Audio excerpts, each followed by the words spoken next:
Kana saa na mo nkokwa referee ban na di woni wo park ne so o mo se ne yankase man nku achi de odin kan aye Franklin Akumate ono ofrin kan kotoko legitimate go panyan na chasa tane kasa oh masa beye menye ampani ampa wanye o mo twa mo wie ya pa na odi a chopa ba ye eno aye se tu aka nsensem wie no atemu de sina kofa babura huntimi fanya hwe ano no mo se admitting officiating error nye no nko o mo se another season ano so referee ni atunu din Robert Musei enka hona ano no so afrie ba ye kotoko clear last minute goal na no kwa de na jesa busuafo eye 30 race na dimo tintima den asagro referee no enso ehwe na mianimu a wanyi a obekai a title no shoot every kotoko so a ekodi ba fufro eno mo se Julianunu e de enso beto no mu a kotoko captain samba wona huri ko wie panyan offside bia ma obi empia obi wono so ayenhwe ha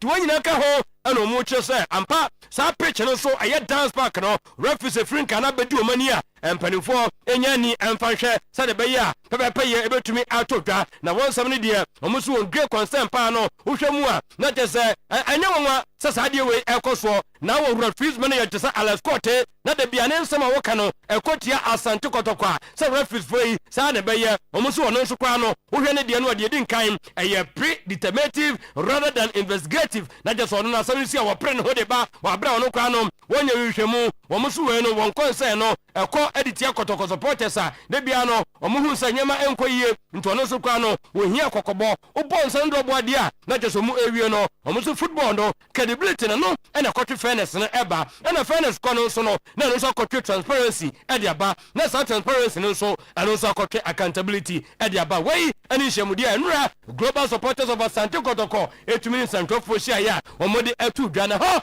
na chairman kwa ponsa K5 edi to just Alex Cote na hunsem betwi release no no ono de o ka che wiase nya se wo ye big problem edi ma referee na e wo se omuyi ni free ho referee manager Alex Cote no o ye big problem very big problem and wo ba ho so ache ni pa bia ye adwuma akọ Kotoko support se jan so omunyi no no ba ni pa from bra every sen pa from ba mi se sisa beba se ye ni ma akọ no enkoye because oka Kotoko nko ade o adade ye nyina ye ni tua dream cells she go clean go ye the footage ni bo bia be mu ya ni go enya ho ko anam ya ma so ba bi da fo ma ye di se ebo se die o ye referee ye di ahwe ni tri emwa emfata ye ka no kra na akere efe fa nansi po no hwe referees ni emwa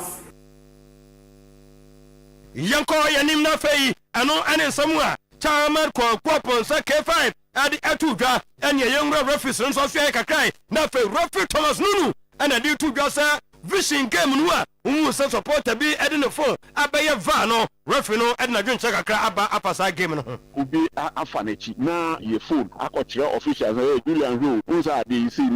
It is not done. The only official thing football FIFA and all football administration is VAR. So if we can also have our own mini VAR, which is ABR yemianom to be free for HA. If we can have our mini one ABR sa their OB van krano na say bet me create BD or say na ye ma phone ba just before the main one comes, you have a light one that to but you have no right to control before. No, and near the not just in this world of AI and Photoshop will say here. Somebody can just do something and you'll be exposed to the risk of taking something which even did not happen at all. It is out of place. It is not. Also gather them 20th of January 2026. Okay, so and then Champions League night. Yes, night for the champions. And no one I'm about now. Okay, difficult games. Now you catch a gaff and a senka. Bia and Kobo, you know. Mama City, dear. There be say Arsenal Champions League Arsenal qualifies and he had 3 points to place either first or second. Yeah. And we have a league game. League for still even after 7 points. I'm for last week. I'm for the Arsenal. Then go some channel man. Shinti. We prepare na Oko league na yes in Saudi Arabia because that this is very simple. What I say. And you cannot underrate them. So Manchester United were former, they are Man U. About me to them man said they're in here. Man U were former. All right, so Christian Shiv will say I believe Arsenal and Bayern Munich are the best two teams in Europe at the moment. Mikel Arteta, Arsenal have a clear idea of how to play against Inter. Antonio Conte says that Napoli are in a difficult position with injuries heading into Tuesday's Champions League against Copenhagen. And now Copenhagen. Okay. Moises Caicedo. We are happy to have Leon Rosina here. He's a great manager who did well at Strasbourg now. He's here with us. And we are enjoying every day with him. Yes. Players he had, you know. As a players. And talk between Manchester legends, Libene, defender, yeah, Argentina. What we talk about? Boya Tietia. Your ball left. The butcher. Also, on post schools. On post schools, and I'm sorry, serious. Post schools. No move a moment. Post schools, caucus, with mistake. Also on the boom. With different say, you know, we got issues with. No, so for me, if you make us answer. Let's open up on okay, so Liverpool set to sack and so the team lose to Marseille on Wednesday. Not for him. That's the report. Say Liverpool for no. They will not hold brief for the coach. If so we lose to Marseille. Marseille no so more predictable. Very, very good team. Liverpool are set to sack. Okay, Pep Guardiola. I'm pretty sure. If McGay had a long contract at Crystal Palace, it would have been impossible to sign. But the fact that he had 6 months left, the situation was easier. Panic buying. Oh, they've had a panic buying. McGay, they say, man, mutimi mascara mo crab it my ball. No. On any level. No. In case of me a level. Okay. But so you are. Mascara with my ball, you know. They say William Saliba no ne. William Saliba no on your better than McGay. Boss or better chance. Oh, what you? Oh, boss. This boy, William Saliba no level now. Who was he in the period? I think some our level back. David. Okay. Jimmy Carragher on Mikel Carrick. I don't feel United can win the league with Carrick. There's always something special about managers that has won the league, and I don't see it with Michael Carrick. Now, so by you make graphic on that. So say who started here? Who started here? Who said manager? Okay, so back with interesting games in the Champions League. GFA referee instructor Thomas Nunu has proposed the introduction of mini video assistant referee. And not only that. They say they're born. They even mini. Say being an annual see your vision game, no. Say if you are not with the phone banner. And even mini. Say a phone cry. I won't try your match is me. You know the son will be sure for monitor. Now video assistant remote ase. And manase dey bi na mokai. VAR. Eno no enkyese bibi o wode ade no to ho no wanya abotre. Ahwe contacts, ahwe movements. Eye pure technological adunye. Enye say go at go phone so. Obehwe all the angles but we feel by before. Hey. Okay. But just like we are no be the phone abane abehwe. Said meaning obi ba tu obi phone ahwe ho ma dako. One year Nana Pinka say there have been challenges. According to him, the challenges have prompted management to take proactive steps to improve the team's performance. Okay, that's fine. Meanwhile, Evans Herman Hesse say there should be deliberate steps to raise standards and adopt a more focused recruitment strategy. Okay, President of Young Apostles then has dismissed reports that they intend to withdraw from the league, and leadership of the football association convene a mid-season review meeting. Premier League a review of the season. Yeah. First round. Now, and then who have been saying results on my bunting. Okay. About Scott Kobe and Ram Jinko. On my day. On their business power. Business as a business back community. On beton. On beton back community. On beton. Yes. I could cry there. Don't know where question. There's a league no one's on Beju. Oh, situation was so torn. Himself. Florentino Perez of Ghana football. Ways to get money for a club. Player sales. Oh, boss. Them had it almost the last time I had teach. And they Florentino Perez. He's managing the resources available. He's managing the resources available. Florentino Perez. Okay. If you can understand the hey, I'm in College of Health Sciences and a good so I have free. I see a bebon kai. Ebia na opeso ye nurse ni wani so ade hu no nanso o de hwimu a wo mfa say de Amin College of Health Sciences na free 2026 ye admission ye gusua eye entreten fie kina no akwa ba no abe nurse na ote ho Nurses and Midwifery Council of Ghana na ama ya kwanyan say yebetimi adi djuma ye di nti ye accreditation kama yani University of Development Studies UDS Tamale na ekabom di ejuma na bra nebere is a diploma in registered general nursing and 3 years na abeko wiawe nurse ni mapa fini home and a certificate in complementary healthcare assistance and also 2 years we ya na pe heba bia na ba bi no akodu nurse ho kama na hospital bi you will have scholarship the more certificate na fa o ma ben no na baby abeda kama facilities ade be sua nurse adwuma so e wo ho aban fire nkro for da aban ye be cho wo pese sua arabic abe sua kan nurse no so be sua na ze wo sua nurse akwa adwuma arab for krom ye be cho be za cho french so da be ya ukwa akase bia wo beti so pa your number is 020-820-9699 020-820-9699 Kumasi Tano so and Amin College of Health Sciences will move from 020-820-9699 Tano so Kumasi ne lawyer boss 9:48 yes sana studio ha time no eka enti for your congo for close to ne cancer me cancer for your Champions League no more and there will be more Champions League bia no also didn't ask him question anambwa enti anopay yes Simon special good morning BM na yamu akwaba live on Oyerepa TV live on Oyerepa 100.7 FM.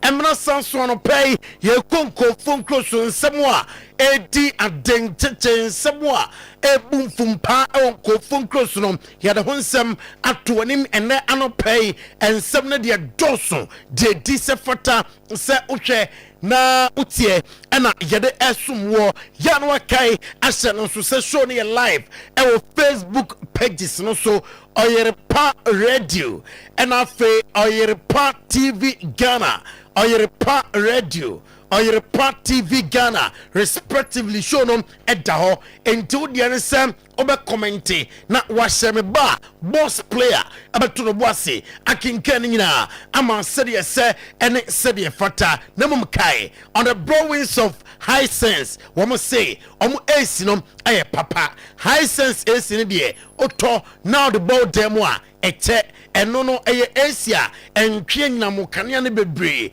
afei onim sam kopa wise na womo jaye no eche omunim ye weda no enti kokoto high sense AC ni bi abusiam womo de erisi fem omo de edi boho and afei ope 1.5 horsepower ope 2.0 2.5 Mrs. sizes bia open no udu omo showroom ho a obenya bi atimi atom 0302 5500000302550000 not what from high sense afe made it to animsa Afcon trophy no alande our Dakar and after the Afcon matters after Afcon and ye do come on onimsa o to Dakar kromwa nyasem ketoka and officially enra Khalidu Koulibaly onom ana edi trophy nom ekoma President Basiru Diomaye Faye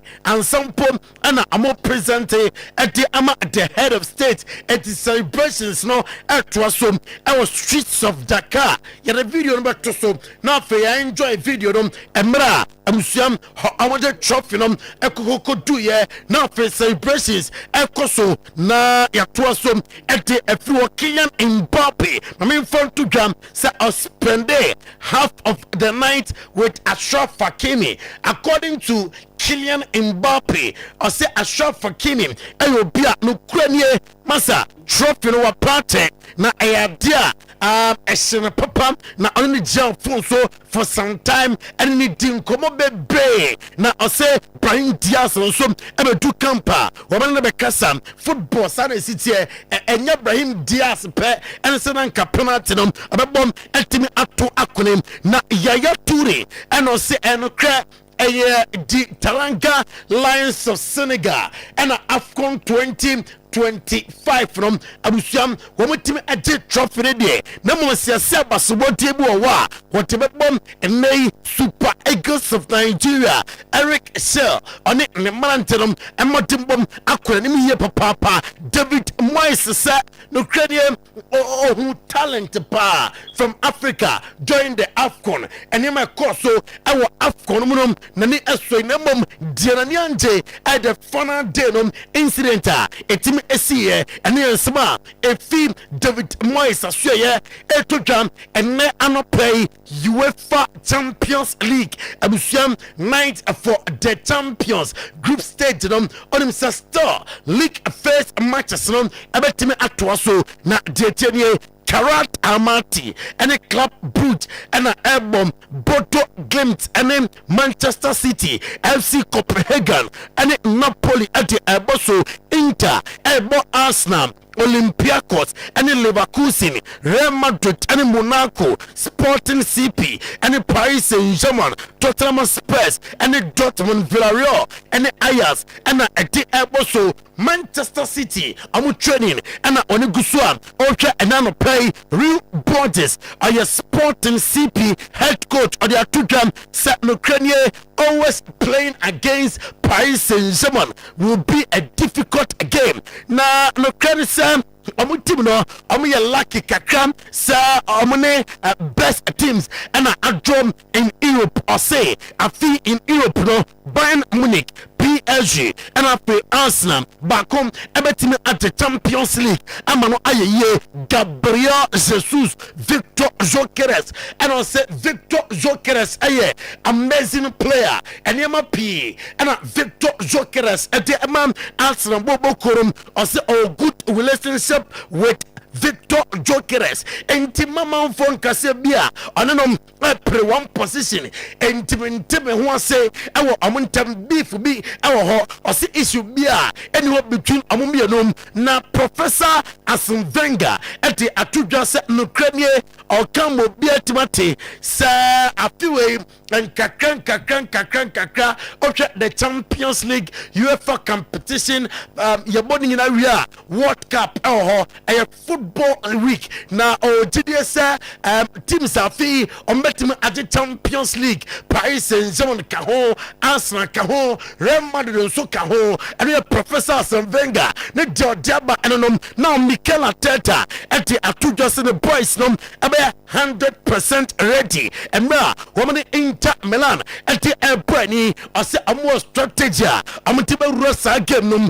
e game anu kranie obi catcher say ebia Arsenal ekwetwi ati afa Inter Milan so akacha no say oboa e be difficult na bom a game amo plan for the game Inter and ram amutime training ye enti ebetwam Inter Milan training na wo mo ye ahead of big game and then woman Arsenal at the airplane enti Christian Kivu and at the to just Arsenal only one sa amusha more goals from set piece pieces after more midfielders more day who diagra one more sway sinti a very difficult game. Mikel Arteta on Inter Milan and also the likes of Hakan Çalhanoğlu, the likes of striker Lautaro Martinez nom masa a gamer I was concentrating 90 plus additional minutes na and Manoa Kanji at the to just Arsenal,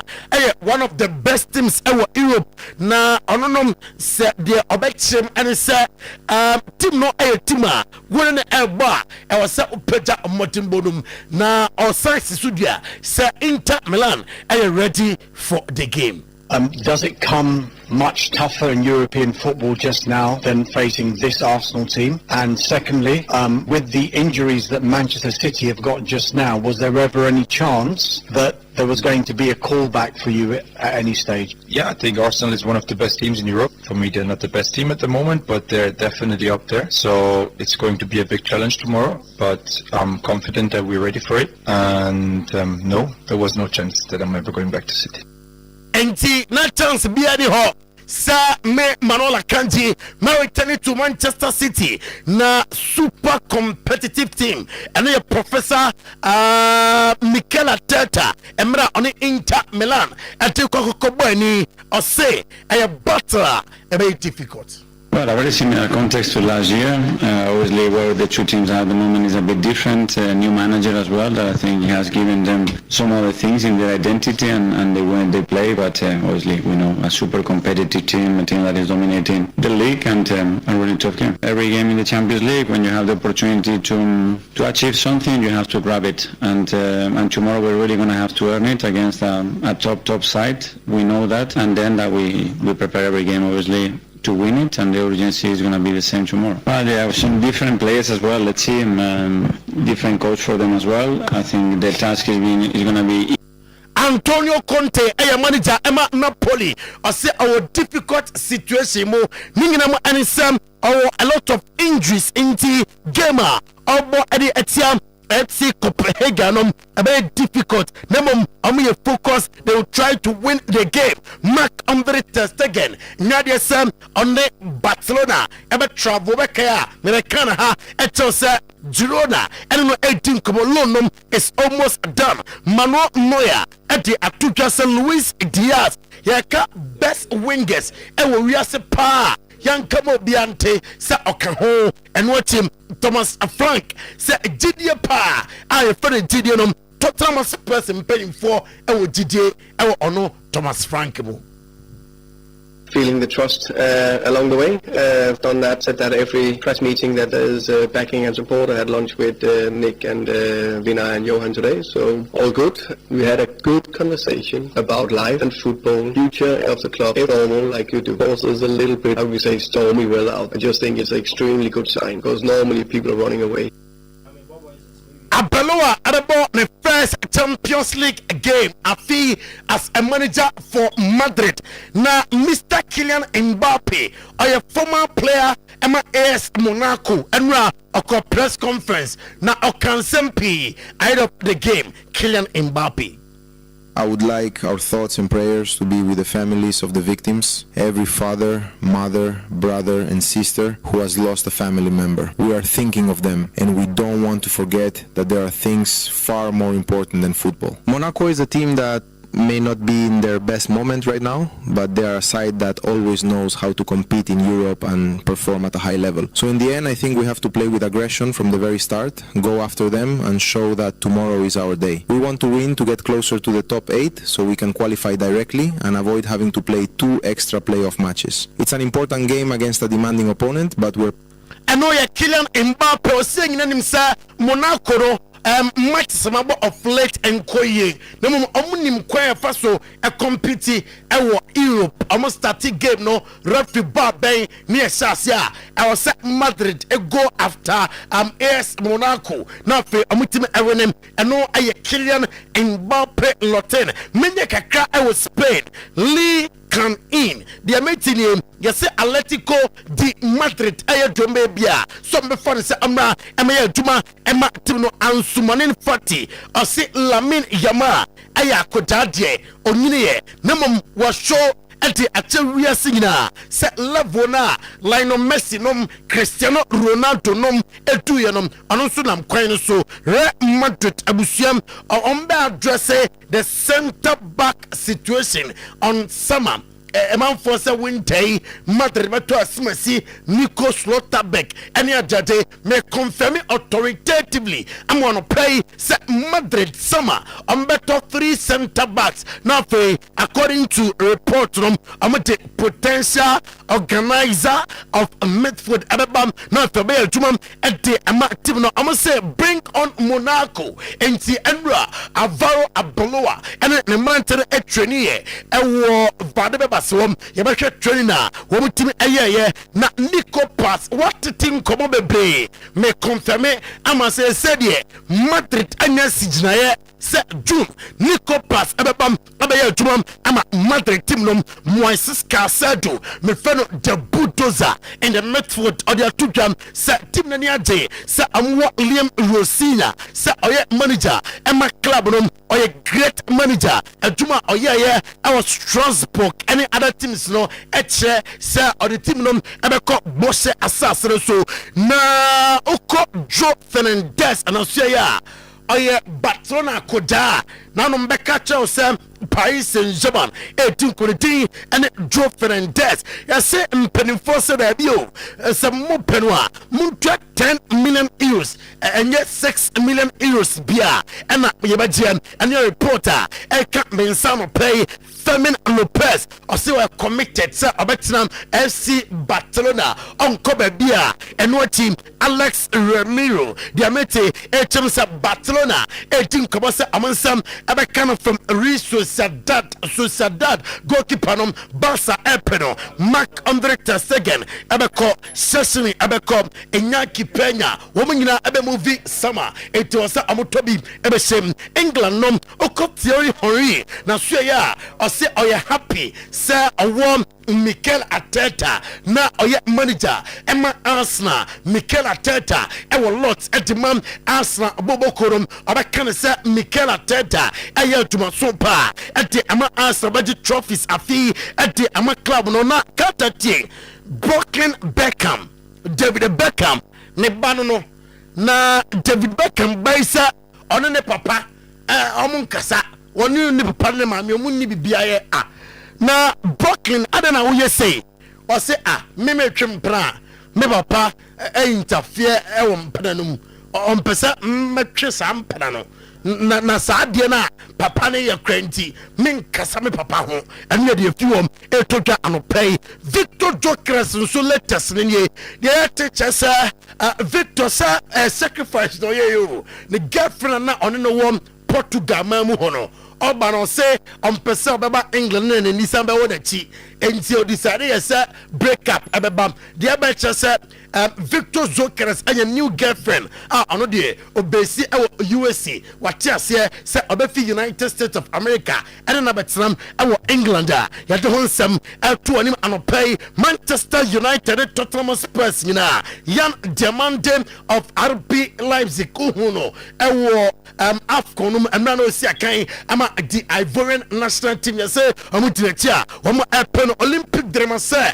enso eye dwombe bia say etan nwaneri ambe forum no fe obe adwuma edi ama team no Magahi Ako City Liverpool a center back ya say Nico Slotterbeck the latest center back amotwa nim say woman sam ebetimi akan ya say Anslot elusutu Olympic drama say Kim amon fanchano ama catch say game no I must win I was winning at the team no Manchester United scout to happy about Noah Sadiki Sunderland midfielder no me happy about Akodano nti and play young funny in Nancy now today's sports and so with Sometymer Otuo-Acheampong and play special good morning to Yetefunina Pepsodent Charcoal Pepsodent Herbal Toothpaste and pay utemia fluoride natural charcoal lemon mint and zinc aye de aye Pepsodent charcoal enti no di twusia eboa ma osino eye fita udi twusia eboa ama wanum nka no eye hwampa na Pepsodent herbal toothpaste ne so ye the green tea ne herbal extract and aye enti enom repair na protect your gums no ewia na ma all round cooling sensation ewo wanum asem no ya na hia pa ne nyina ne se ukasa obi ho na se bi osino colors ahodo a eya na edu time bia eya nimguasesem edema enke fru anum ba no ewo se ye de kama na nkrofo aben ho se omo enu ebedi enkomo Pepsodent charcoal ne Pepsodent herbal toothpaste enu na Ghana Dental Association I recommend se fie biem enkwada empanyimfo a ewo fie mu obi a emfa bi entwi ne se Pepsodent every smile matters. Bosomtwe Rural Bank PLC services no ye mo akonya sebebie savings account, current account, fixed deposit, susu savings, a special account, joint account, any kidi account or banker oni omo di djuma no de hia dem oho chirewa emo aben no mutumi de boa oba Bosomtwe Rural Bank PLC a oho chirewa ye mauska ni nyina ne se ebia oye bosomi adwuma osika mai o pesika akra atu botom oba ye ma salary loan oye eye kwa adwuma o pesika de ahyemu a ye ma agriculture loan wa bia adwuma kakra o pesika de ahyemu a ye ma micro group loan anaso wa adwuma kese pa ye ma osika na ode akwesem se de be ya osika sem ebetumpon Bosomtwe Rural Bank PLC ya head office continency ya branches aka rahwe nani emedi usika sem enkomo atonso agogo jache kokofu tede ahinema kokobe Jonas Ebuwa kwa atonso bokura putoja magazine efia kobi ena abinchi market frame 050864 2705 2705 Bosomtwe Rural Bank PLC expert in unit banking utemi anopay ebia ye wankasa anasa ohweme na ohu nipa bi anasa wankasa stroke yade e de wato dem a me wato anopay wate asemde ninya ne said the best alternative medical hospital wo Africa bibrem a Amen Scientific Hospital wo mu say fast stroke yade ne bra number sam mo sorry ejina onan so fa wo nsem ne bra obewo na wa ubiem fa yade na atan so ache no fa bra na omuntu ase mfama na yade no oba me ba cho machines no yade ubegina so na machines na run am na yi yade chrono e de epia eno ne ya duonu nan we nyina no FDA agi eno no e de atum se betumi e de asaw yare Amen Scientific Hospital me so ba ye stroke a won nsem and chronic diseases and infections ye okumase atwoma tachiman kwada so fo ase ekwan so other branches ye bie e wo Ghana ba bia be ko bia no ubenya wa yare sam enchi boga wa bibiani akra takra de tamale atebubu nkoko sunyane ho sahide biso ene hohoi ye number ye didi juma e wo yaso no 0277 00 1234 0277 00 1234 free nani endi enkomo ensuo ne ba kope alkaline water and pH no e was pa kanjin magic drinking water rich in minerals which is calcium, magnesium, potassium and iron boa emani pediano enya hodene onom kanjina me ba cho eboa ema moja no enantie oni pediano makoma ni pompi moja no eye pa edema e the nutrients ahodo e ko red blood cells and white blood cells no liver kidney no wakoma ne de kanjina magic drinking water eno na ebon ba acid no efri ni pediano mo na kanjin alkaline water no emetrem na eno ene be mani pediano hodene mapa openso e bi ato a Brema UGC Tafuni Road, Abaru Junction, Lizzie Hotel, Santase, Runabout Pakiki, Ewa Stadium, na fe Ashtown, Sumankwani Junction, in Sony Bia Hofre, Najo Kanjin in Sony B, 0241 44 9191, 0241 449191, and a 050737 9474, Apomude Herbal Clinic, Osebra, Fania Deni Nabrana, say glaucoma. eye pressure ne cataract syphilis ni nyina de ba obeye ho adwuma ma eni yade pade apomuden ba clinic ena ye ho adwuma yie e de ama mo ani no ho ade biem ma wani no boho ban efri eye ni yade nyina epese echi ani no enya no nko a odi gonorrhea candidiasis waist pain goiter ulcer any hernia kwa apomuden ba clinic aswe ya won betu asem e de ama Kumasi Sofolai soja for kwan so ho ena omo ne Assemblies of God asori no ene dia we have from way 0551098961 0551098961 utemi ano permanity tupa ubu nsa o happy ena ewechi moja ne babro so oya opa na bia na wote anasa onsabu ne nsisi so ma wa num grow fine herbal tonic anopay ebeboa na siesi obey kama oba o menses no ebebe ya ma obedi di kama abeda kama o sorry a obeti se nipadua no ewa ahode grow fine herbal tonic enue ba bi eto no bia o man mu ha obenya bia to dodo na pato a eye digital herbal clinic Kumasi amekomra na about Bank of Africa nchenwa eho ena yewo 0244596532 grow fine makes you grow fine bema oba peja libidom atenkane nkoso na nhyiamu no enoso ewofie edek SM bites eisisiare free or low sperm count na premature ejaculation the account power ewompem edek SM bites herbal shop chemical shop ubenya biato edu herbal clinic ofre no agedodo a 0243989368 and 0201044221 ABA herbal clinic sofata soforasta sofa brante or say ono no ni ade no de ba omo wadro udi gu aduanim na odi a ewura ni ntine so na yeso adwuma ama no wani no ehu ade kama eboa na asi ade bia epese ba ani ne so no ekwan se de be ya wani ni behu ade na ehu ne kama pa or say prostate liver any kidney related diseases oba na so ya meche bia ba clinic ni nyina oye ho adwuma kwada so dwena say main market achiwa ena doma in Ebenezer preschool ben apia kubi cold store freno ewo 0541 565199 ena 0502812161 na one ABA Herbal Clinic endi enkomo na no pay me ba cho ni yade no enkona prostate liver eni kidney yade ni nyina ontu ase emfa Emma boss yejina AB Herbal Clinic so na thank you so much Babo boss yanko 1013 20 dia na aba instead of using phone use the OB van as VAR referees instructor Thomas Nunu also the new proposal aba nti ba be ka ho asem or voice no how ebe ma what be nti we dey nyabotre me hu say wo hu say bisa part ba we dey nyabotre no so wo no na former NCC chairman akasa or say apart from Kevin Osesibe and Benjamin Asari the rest of the players at House of Folk omunyom yezu nti eno so e wo ho eno so your voice a ye dey be back no timer finally obeka last week na yes sorry wa no say information picking say Otuo-Acheampong requested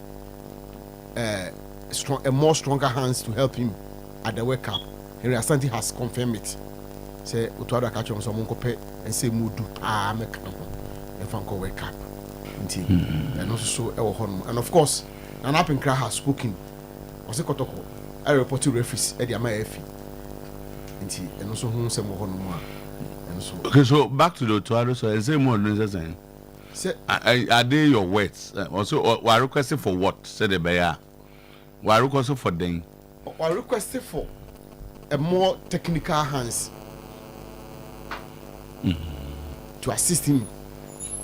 Now, your information want to say or say or will be a mood. In fact, nipa omo and then the kasai no. We have a privilege of sniffing around that person, and the information actually and say. They were even looking at Hugo Bruce because after the AFCON, now South Africa for were thinking of doing away with him. But Oba because me baby papa say ni bakro me yen the whole can me struck make us be entesa. He's only asking for more hands. But say go for obi ensem moduro na ni bakro no ene meye ne den. Hugo Blues ya bondi o meye ne den. Because obi o technical staff nya obi a wa adwuma oye. So what is that person coming to do? Tama, in fact, according to the person we spoke to, and I'm talking about we spoke to, I just say any didn't come. Ni palo mene kasa no. Say anka Hugo Bruce accepted so but either technical assistant or technical advisor or technical director to the Black Stars come appointing him. Because they were ready to appoint him. But Hugo Bruce demanded say or not. Be my question now into Okoba. I'm asking a question. So Otuado is the head coach. They can yes say or no na omusomokophobia breno. Unless there is confusion. Or no na I request it. Now if you request the presumptions are very clear. Obia omesan obia omechen. You cannot request say yemfa obi o chen umra. And you be a very request or meboa medwuma de or ye boa for sebio obeche wase. Na so ko anim ko bobo Hugo Bruce mudia na ma sorry no obi tenchen nyame obeka se bia sorry no hu ni ye. And yeah MC ba obi tenchen na hu ni ye. There be say analysis na dey be kwa akozisa. Say Otuado no a request. It's not like they are imposing or they are bringing somebody. So if Otuado is requested, Otuado obviously will request somebody who is not above him.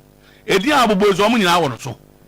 Maybe say I think Henry is being economical with the truth, or better still, his dilly-dallying with because we also know, say right now, the FNU and the Mickey moved. And yes, and yeah, I know you're different. But who the over catch yes say Otuado has requested. And but as it stands now, there you need to add particulars to make it come. Oh no. Be now so the minimum you can do more checks. I know you. And you become one son about. Oh, but young boy. It's quite interesting. Stories nearby and I don't pay. Mundo Deportivo, a very credible news outlets was Spain. Eddie Abetu just said FIFA together with CAF take key decisions on giving tough punishment at the Freno Senegal for AFCON final. Decided say boycott for almost 11 minutes. That is the news ever. And then Raso Abetu just said CAF punish coach FN Papa Tiao. Now as to the extent of the punishment, CAF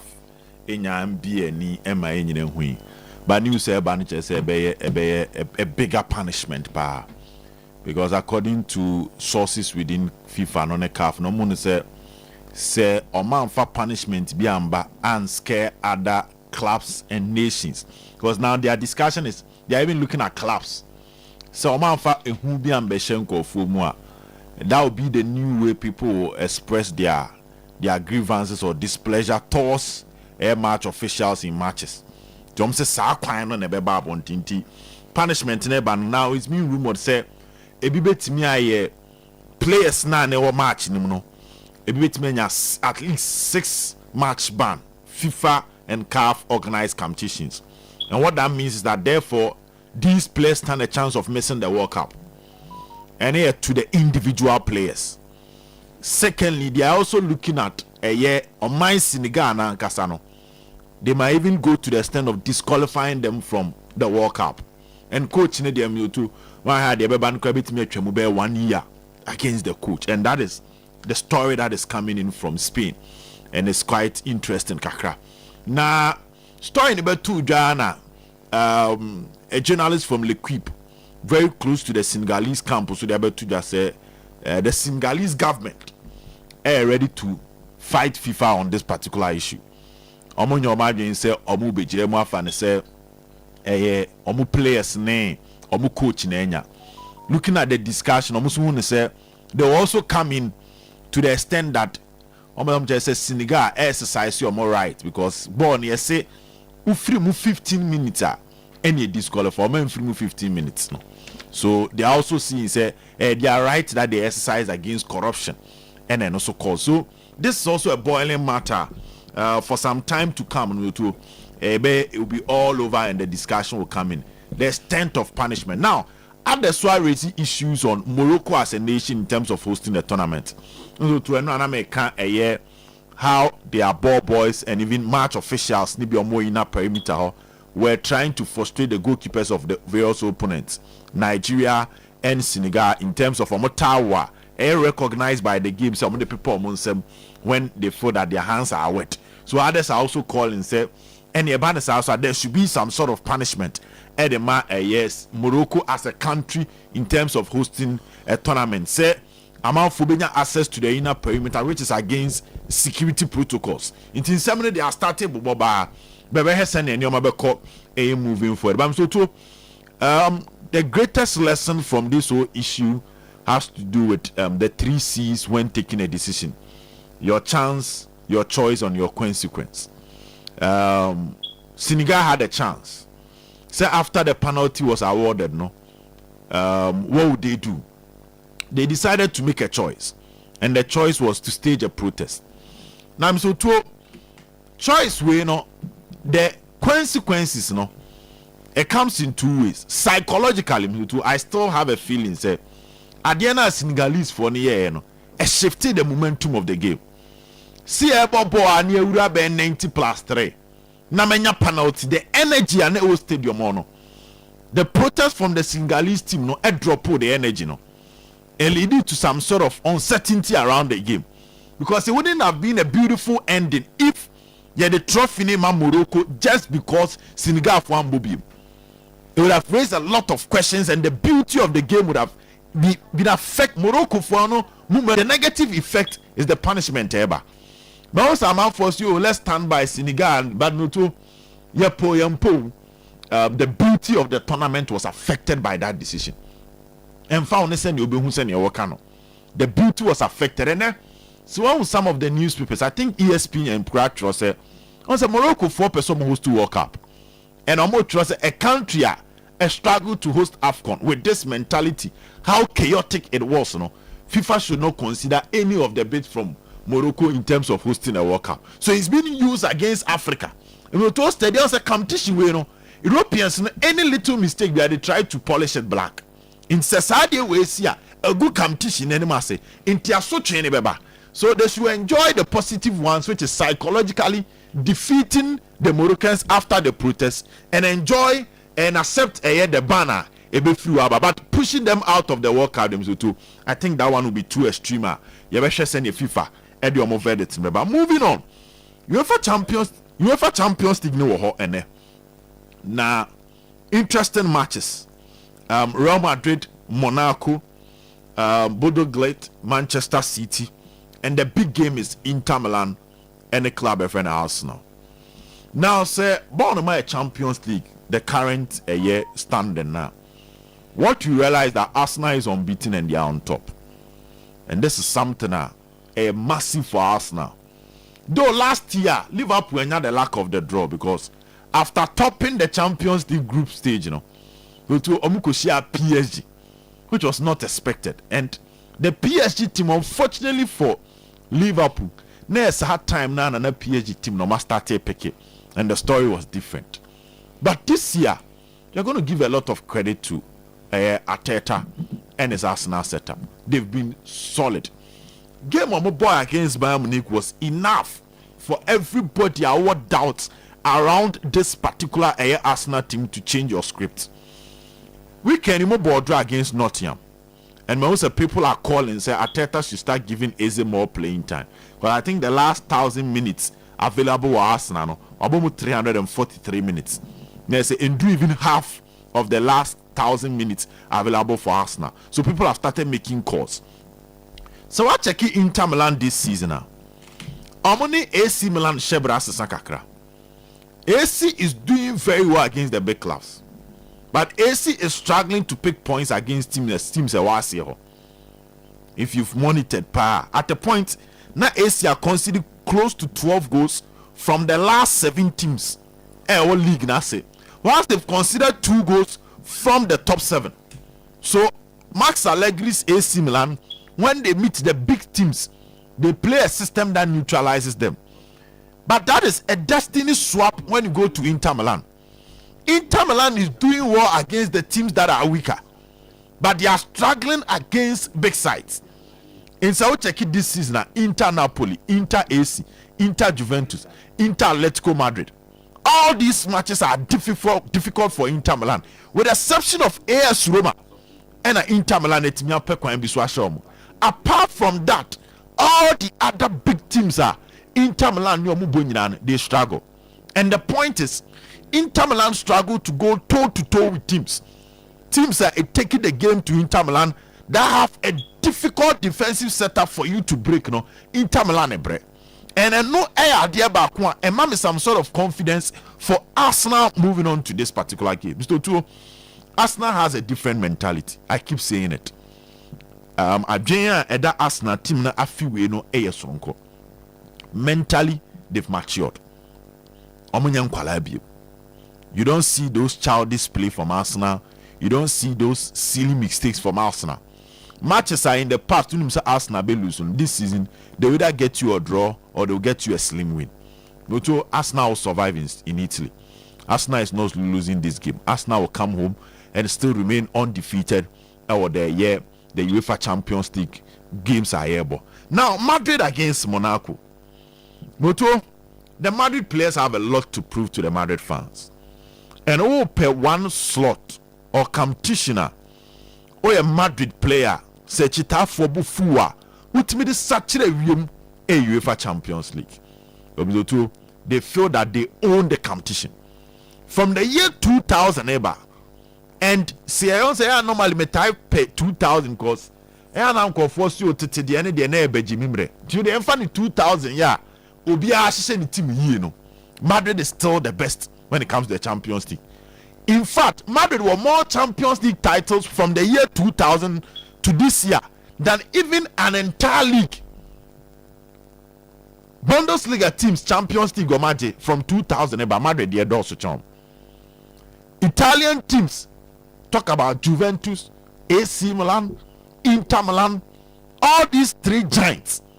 Madrid Champions League from 2000 and also charm. Even England, the conversation is still there. So when it gets to the Champions League, you can easily win back the love of Madrid fans because once a weekend the only way you can win it is to start well in the Champions League. Adiama Zidane Juma called Swoot Emmanuel Madrid was the Champions League. Or taking over from Rafael Benitez, he won the Champions League with Madrid. And the convincing Madrid in Penifone said he's a former player, a legend to be precise. Or the other Champions League Eman and Tuaso were managing dressing room niye. So if Alvaro Arbeloa want to make any impression, they say La Liga na 1 point. But competition back home, they are convincing the Madrid board. They say, "Yeah, next year, moment to a Champions League, and it starts from today." But Monaco is not really a solid side so far in the Champions League. Omoda a year 20th position with 9 points. But Madrid were the top 8. At this point, Madrid were 7 points with 12. 7 position with 12 points. And Madrid still want to fight. This is a game I'm expecting Madrid to step up. And a possible lineup now, Bandutu, it looks good for Madrid. Still, the defense have issues, but I don't think that Monaco should be a thorn in the flesh of Madrid. I'm going for a Real Madrid win, Arsenal win or draw, Manchester City almost win or draw. Thank you. So, one of your interests, one of issues be a course between Licha Paul Schools and Mickey Bats about ways of exchange and most of United supporters and even legends now, not the two squad now, are supporting Lisandro Martinez because they think that enough is enough. The fact that yes, you were good players and successful at United, and they say over the luxury of saying whatever you want and insulting people, and especially if anything, Paul Scholes, he's fan of doing that. Before the City game, and I on Nicky Bats in a podcast say, "Hey, almost Roma Lisandro Martinez, and almost Haaland height na he will handpicked. So look at the way they use him. He will handpicked Lisandro and throw him in the net. These are the words they use against Lisandro Martinez. And after game, and I say, like he's surprised that if almost scores Nicky, but when they meet him one-on-one, they can't say that thing that Omote be Omokano face to face. I also because Asma Ushemia but you see, how can you call yourself a legend of club? Then ahead of a big game, United derby, and the Manchester derby, now more to podcast can distance against your players.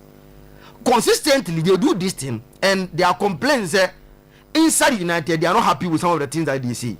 And someone like Ferdinand, he's highly regarded at Manchester United.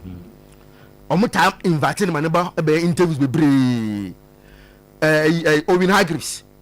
They respect him a lot because when he is speaking, you see way he is speaking facts, no insult. He's analyzing it as someone analyze it. But when we a chance, they pick a player and start saying things that they want. I like the fact that Lisandro is going at them, telling them the truth.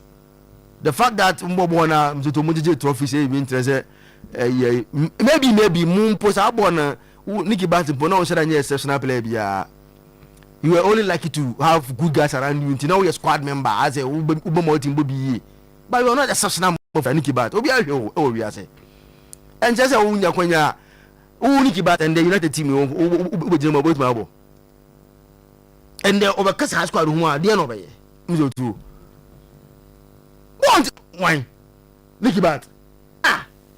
Actually, as a man okay. Casimiro. Nicky Bat was an exceptional food. And I want to know.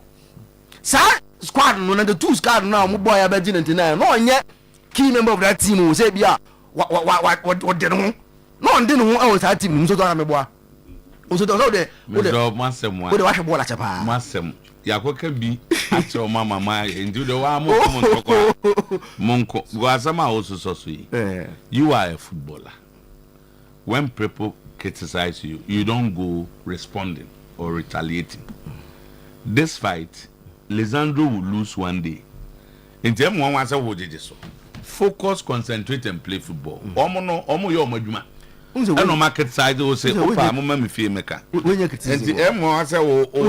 when you're more of a personal attack.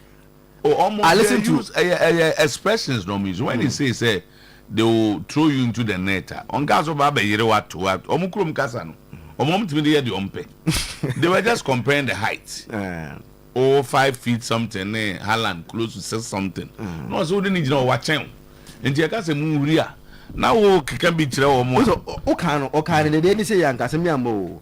But I don't think it's for the player to respond. No, but it's not necessary. He's getting more support. This morning I even hear Ferdinand backing him say at least at his course they should stop what they are doing and yes my papa. So Champions League is back. And Aka last 2 games to play. Arsenal are away to Inter Milan. But before the Arsenal game, we said them are a political team. Somewhere PROMOTIONAL play on the court now. Say on Kasa. After all the confusion that has happened, now also Munya a player that political way in terms of Omwe, he's loved and only issue be out with the Real Madrid supporters to speak to them in terms of all the confusion that has happened at Real Madrid. And one a bit my idea, killing Mbappe. So Mbappe the call pro-match in El Kasai. Now one thing that he mentioned in the same too, say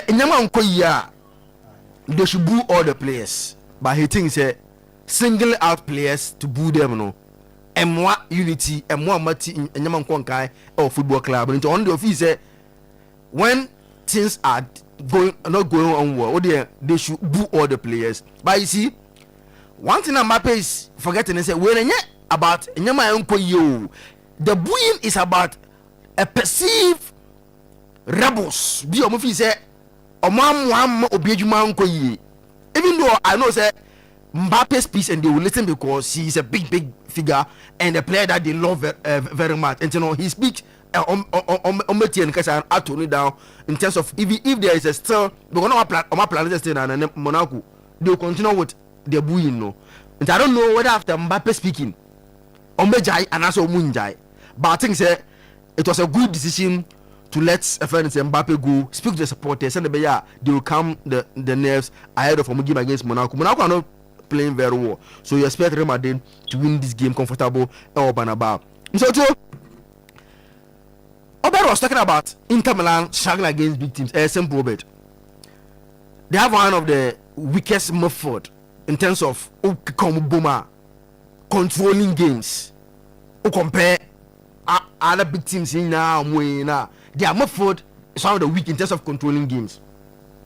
So against any big team, now Inter will struggle. As simple as ABCD. But that midfield would bully every small team. But they can't go toe to toe with any big team.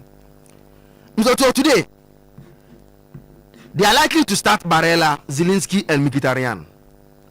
This midfield, only Barella Friwa cannot compete with any midfield in terms of big teams now. Those big teams of the Europe, no. Some midfield cannot compete with any of them. Eti, watch your moi. Any big team they rely on fast counter, defend and your movement. Okay, last season almost Arsenal 1-0. Similar thing happened because they can't go to with Arsenal midfield no. Instead they answer, let's sit deep, allow them to play, but movement take advantage and score.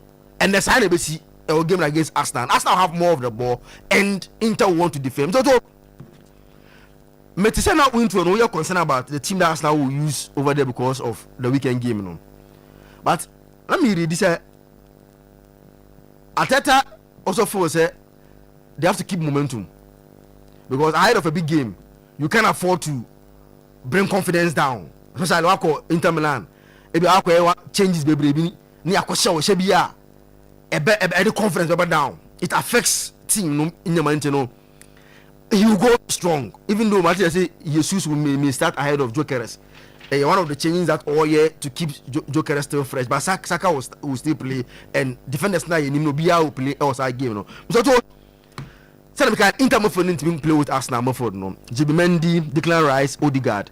There are still issues with Odegaard, and now no Musa supporters now finally most of the podcasts on me and said they will send Bruno and bomb number 10 no because ball now key areas now Odegaard to a picky balls no and the passes now or maybe our picky balls no nanka a Bruno areas nanka ya say enya Bruno ne gina ho bet me a pass no e da strikers na she but Odegaard enya Bruno into no there some fans some managing Odegaard nessa. So truth is that the problem Arteta is having with Easy because defensive abilities. He doesn't or train how to defend. At Crystal Palace, people will defend and give it to you. But that's his only worry with him. Because last game now, a bit casual. When he came on, at least things changed in terms of how Arsenal were moving forward. And he has to find a way and quickly get Eze in the team. Because truth is that in no matter Eze did mount or jibbo now in terms of all move forward no. Odegaard doesn't give you that. Odegaard and now let me tell you say call even a year I saw one number 10. Unse call the crew one now. No way on one number 10. And I said what was it? Also one more for 8 bisa. Okay. And or used to boy one for one and pass but not that penetrating passes now. You expect number 10 the Bruno so Arsenal na give it me abuano. But so I think Arsenal will not lose this game. All right. Based on how Inter Milan set up on team how they play, Musa, whether before I'm a coach, whether you still stand by the fact that Nicky Butt was an ordinary player and then Manchester team Nicky Butt will not start. Because also I say he will struggle. Also Bobby Mpanka and Kosishe Zananga team. Do you really know him? I know him, Nicky Butt. You saw him play for Okay. Pa. Yo, me that's it. Yo. So mama Champions League games ne kakra. Na ye said the nyoma esi eko. Enu so Senegal for na kodu krum ho ayefe. Na Senegal for ni age. Enu no mo declare say holiday na say de. Monday. Bompa yesenka yesu ebenya bi na ehu se Ghana yaje Cup of Nation. Na ye mrante na bedun kan. Omampanyina be declare say sada no holiday a obia betimi aginani na Blasters trophy omo dia ba ni age but yetia sesi ye ka say yenim da Blasters betimi age Cup of Nation. But Senegal omo je Cup of Nation no with players omo de ba Morocco no. You can easily say the next AFCON or the next 2 AFCONs no Senegal betimi asa make a case because in the last 3 no omo bo mu final 2. In the last 3 AFCONs no omo bo mu final 2. And 2 no the to imagine me no nyina. And it tells you say Mekaye boss Senegal 92 the last 4 no about 3 yes Mekaye the last AFCON na yebo no yebo 1982 AFCON was Senegal. Now we had the Senegalese national team, now we had the Black Stars of Ghana, the Gabana that you more in the Senegal baba here. So we will be able to take a decision when it comes to our football. You don't sit anywhere to say Ghana born because we are egu Ghana born eko from egu because Senegal for Ababe Sanyo. Then the 2 year squad they parody you know. Even your bench, no money never started was Senegal team anymore. But anyway, Ghana na Senegal. And whilst we are Ghana ni obo Senegal for Abaso for winning the Cup of Nations. Ask yourself, say 82 na you kwaje Cup of Nations ni awo bi. Da be na be hu bi. They say home run any aje Cup of Nations 4, any aje 4, any aje 4. From what Senegal is doing, omo na ye no. Forget about controversies. See be more punishment. Ye be more coach ban. What they are doing. Say Ghana ya kechi and then there's Suniho Champions League. Some interesting games and then you may in the UEFA Champions League. But it's Antonio Conte esu send players a prepare. As a Conte or ya Pekasa do. And then I could a Champions League game against FC Copenhagen. Now we complaining about players or my prepare. Anya we could send the game Mokobi. In him say Napoli team no. Echiro one or Bojono or Bikuma. The 2 wing backs or the captain Di Lorenzo or Leandro Spinazzola or Loboka or McTominay or Bebo Nualan or Bebo David Neres no Bebo Højlund Ramos Højlund. With this team and our players we unko against Copenhagen and complaining. But here say and we had Champions League table no. Out of 6 games contain 7 points. Out of 6 games, 6 MI 18 points contain 7. I just will lose 11 points from the Champions League.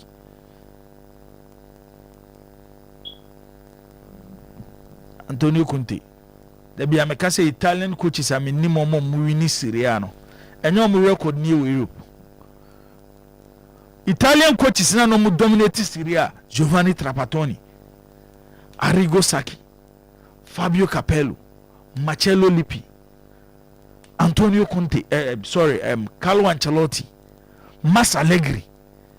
Shenansem hokra Simeone Inzaghi. Allegri anya hwehwe kwa no 2 Champions League finals with Juventus.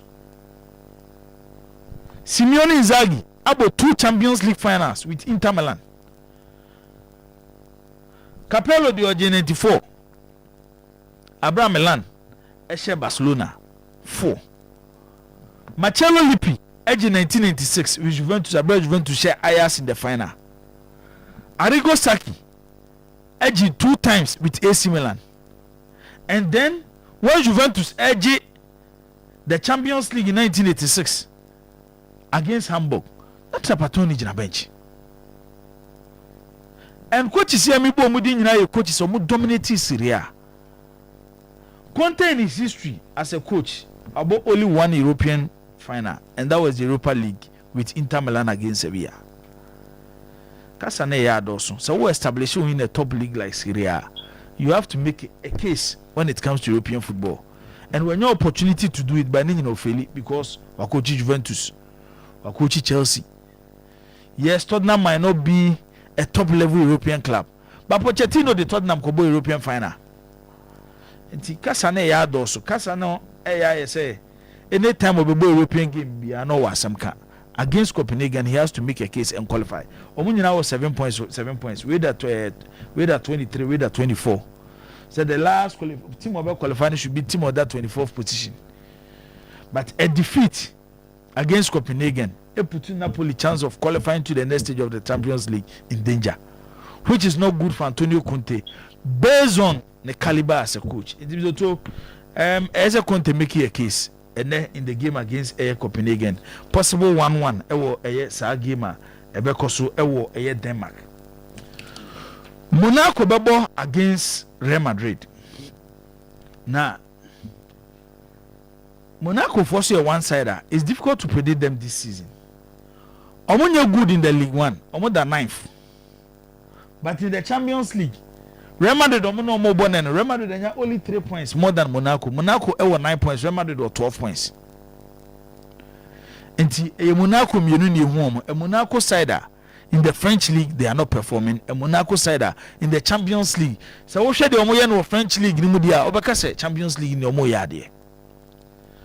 Against a Real Madrid team, who your coach now call Real Madrid Opa G League this year, next year, we do 4 years. Nina win the Spanish La Liga. 4 years now be do a Real Madrid no. Why the Champions League? Why the Real Madrid?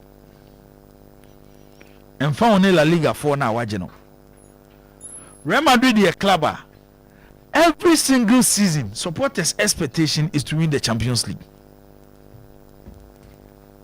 League je enya de Real Madrid omo hoahoa na se Fabio Capello di league Real Madrid omo pamono oji league ni omo so onko omo believe say their standard is Champions League. A two person make a case at Real Madrid make a case by winning the Champions League for Real Madrid. Avalo Abaroa ebo against Monaco. Real Madrid this season the Champions League and so much convincing by their standard.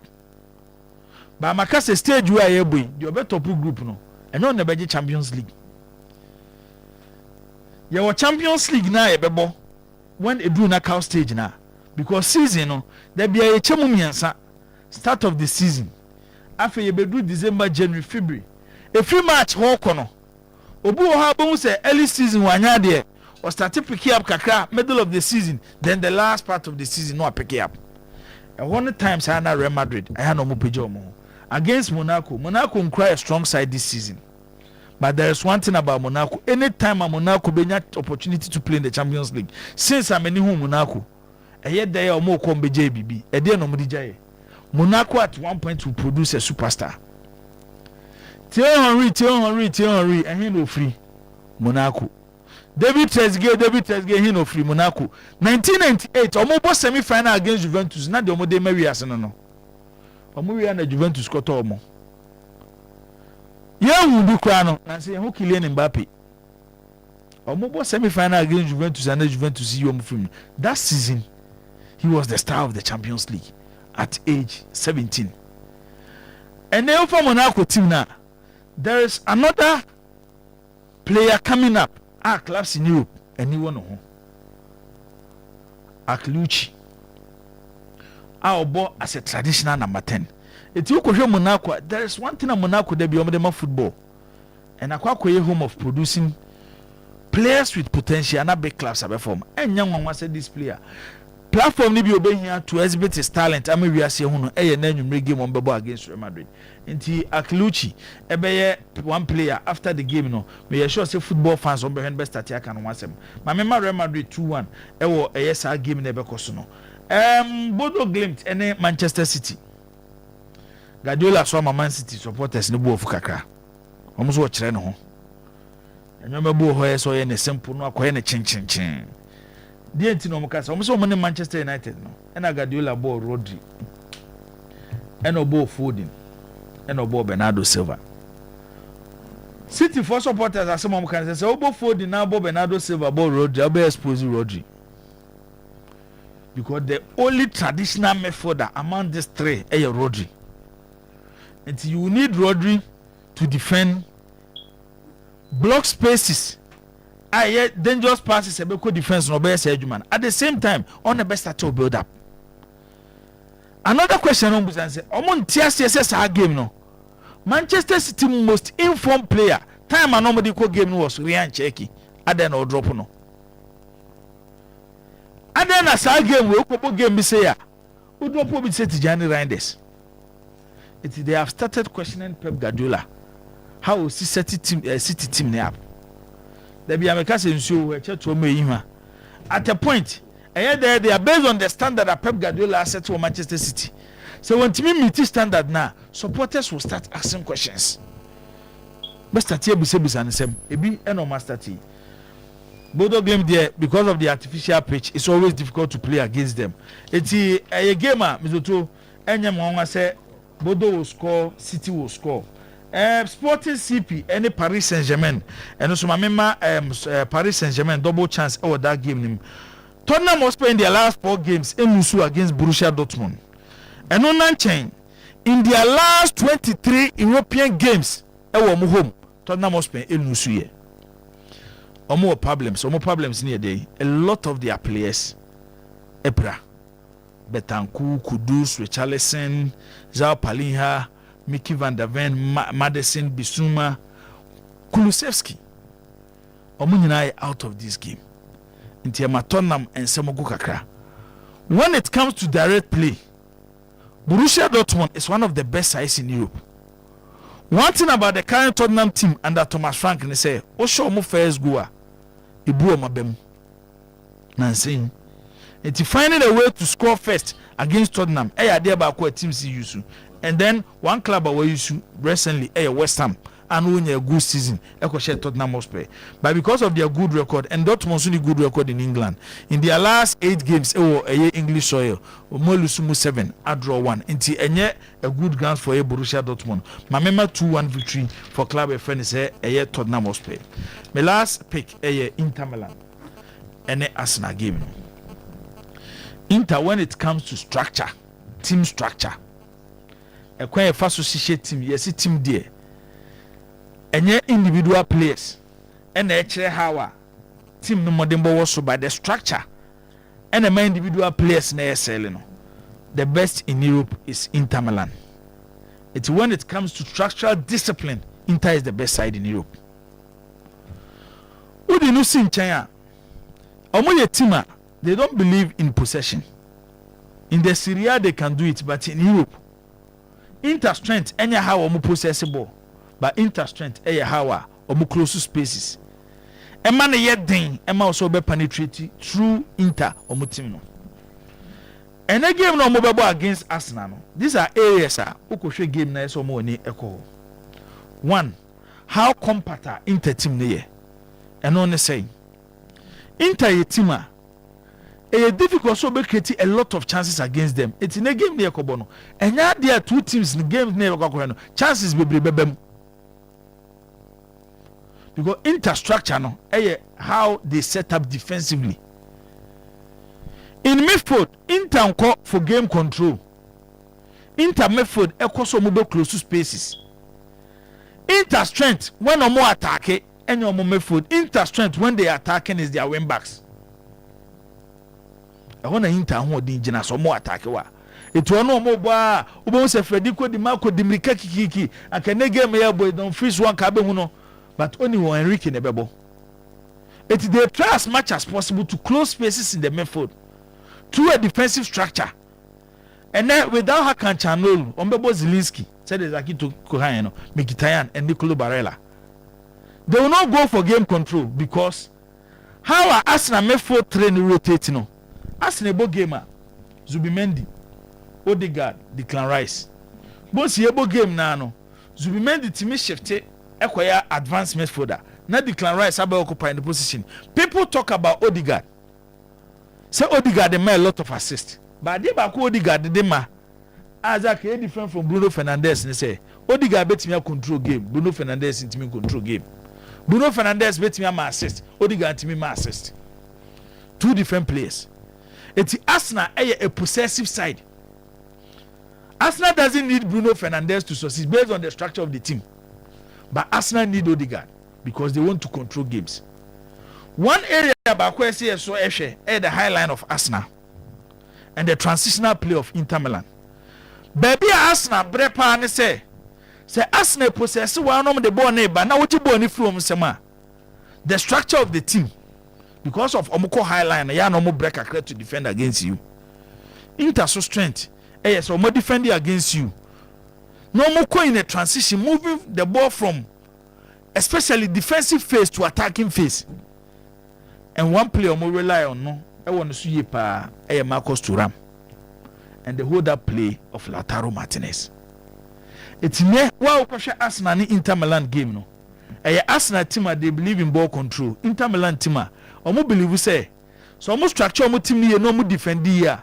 They can hit you on the breaks, especially using their wing backs. It's the pure game ni mo ni say a match I remember with few chances. They said the last season they see a penalty they decided here Inter share 1-0 no.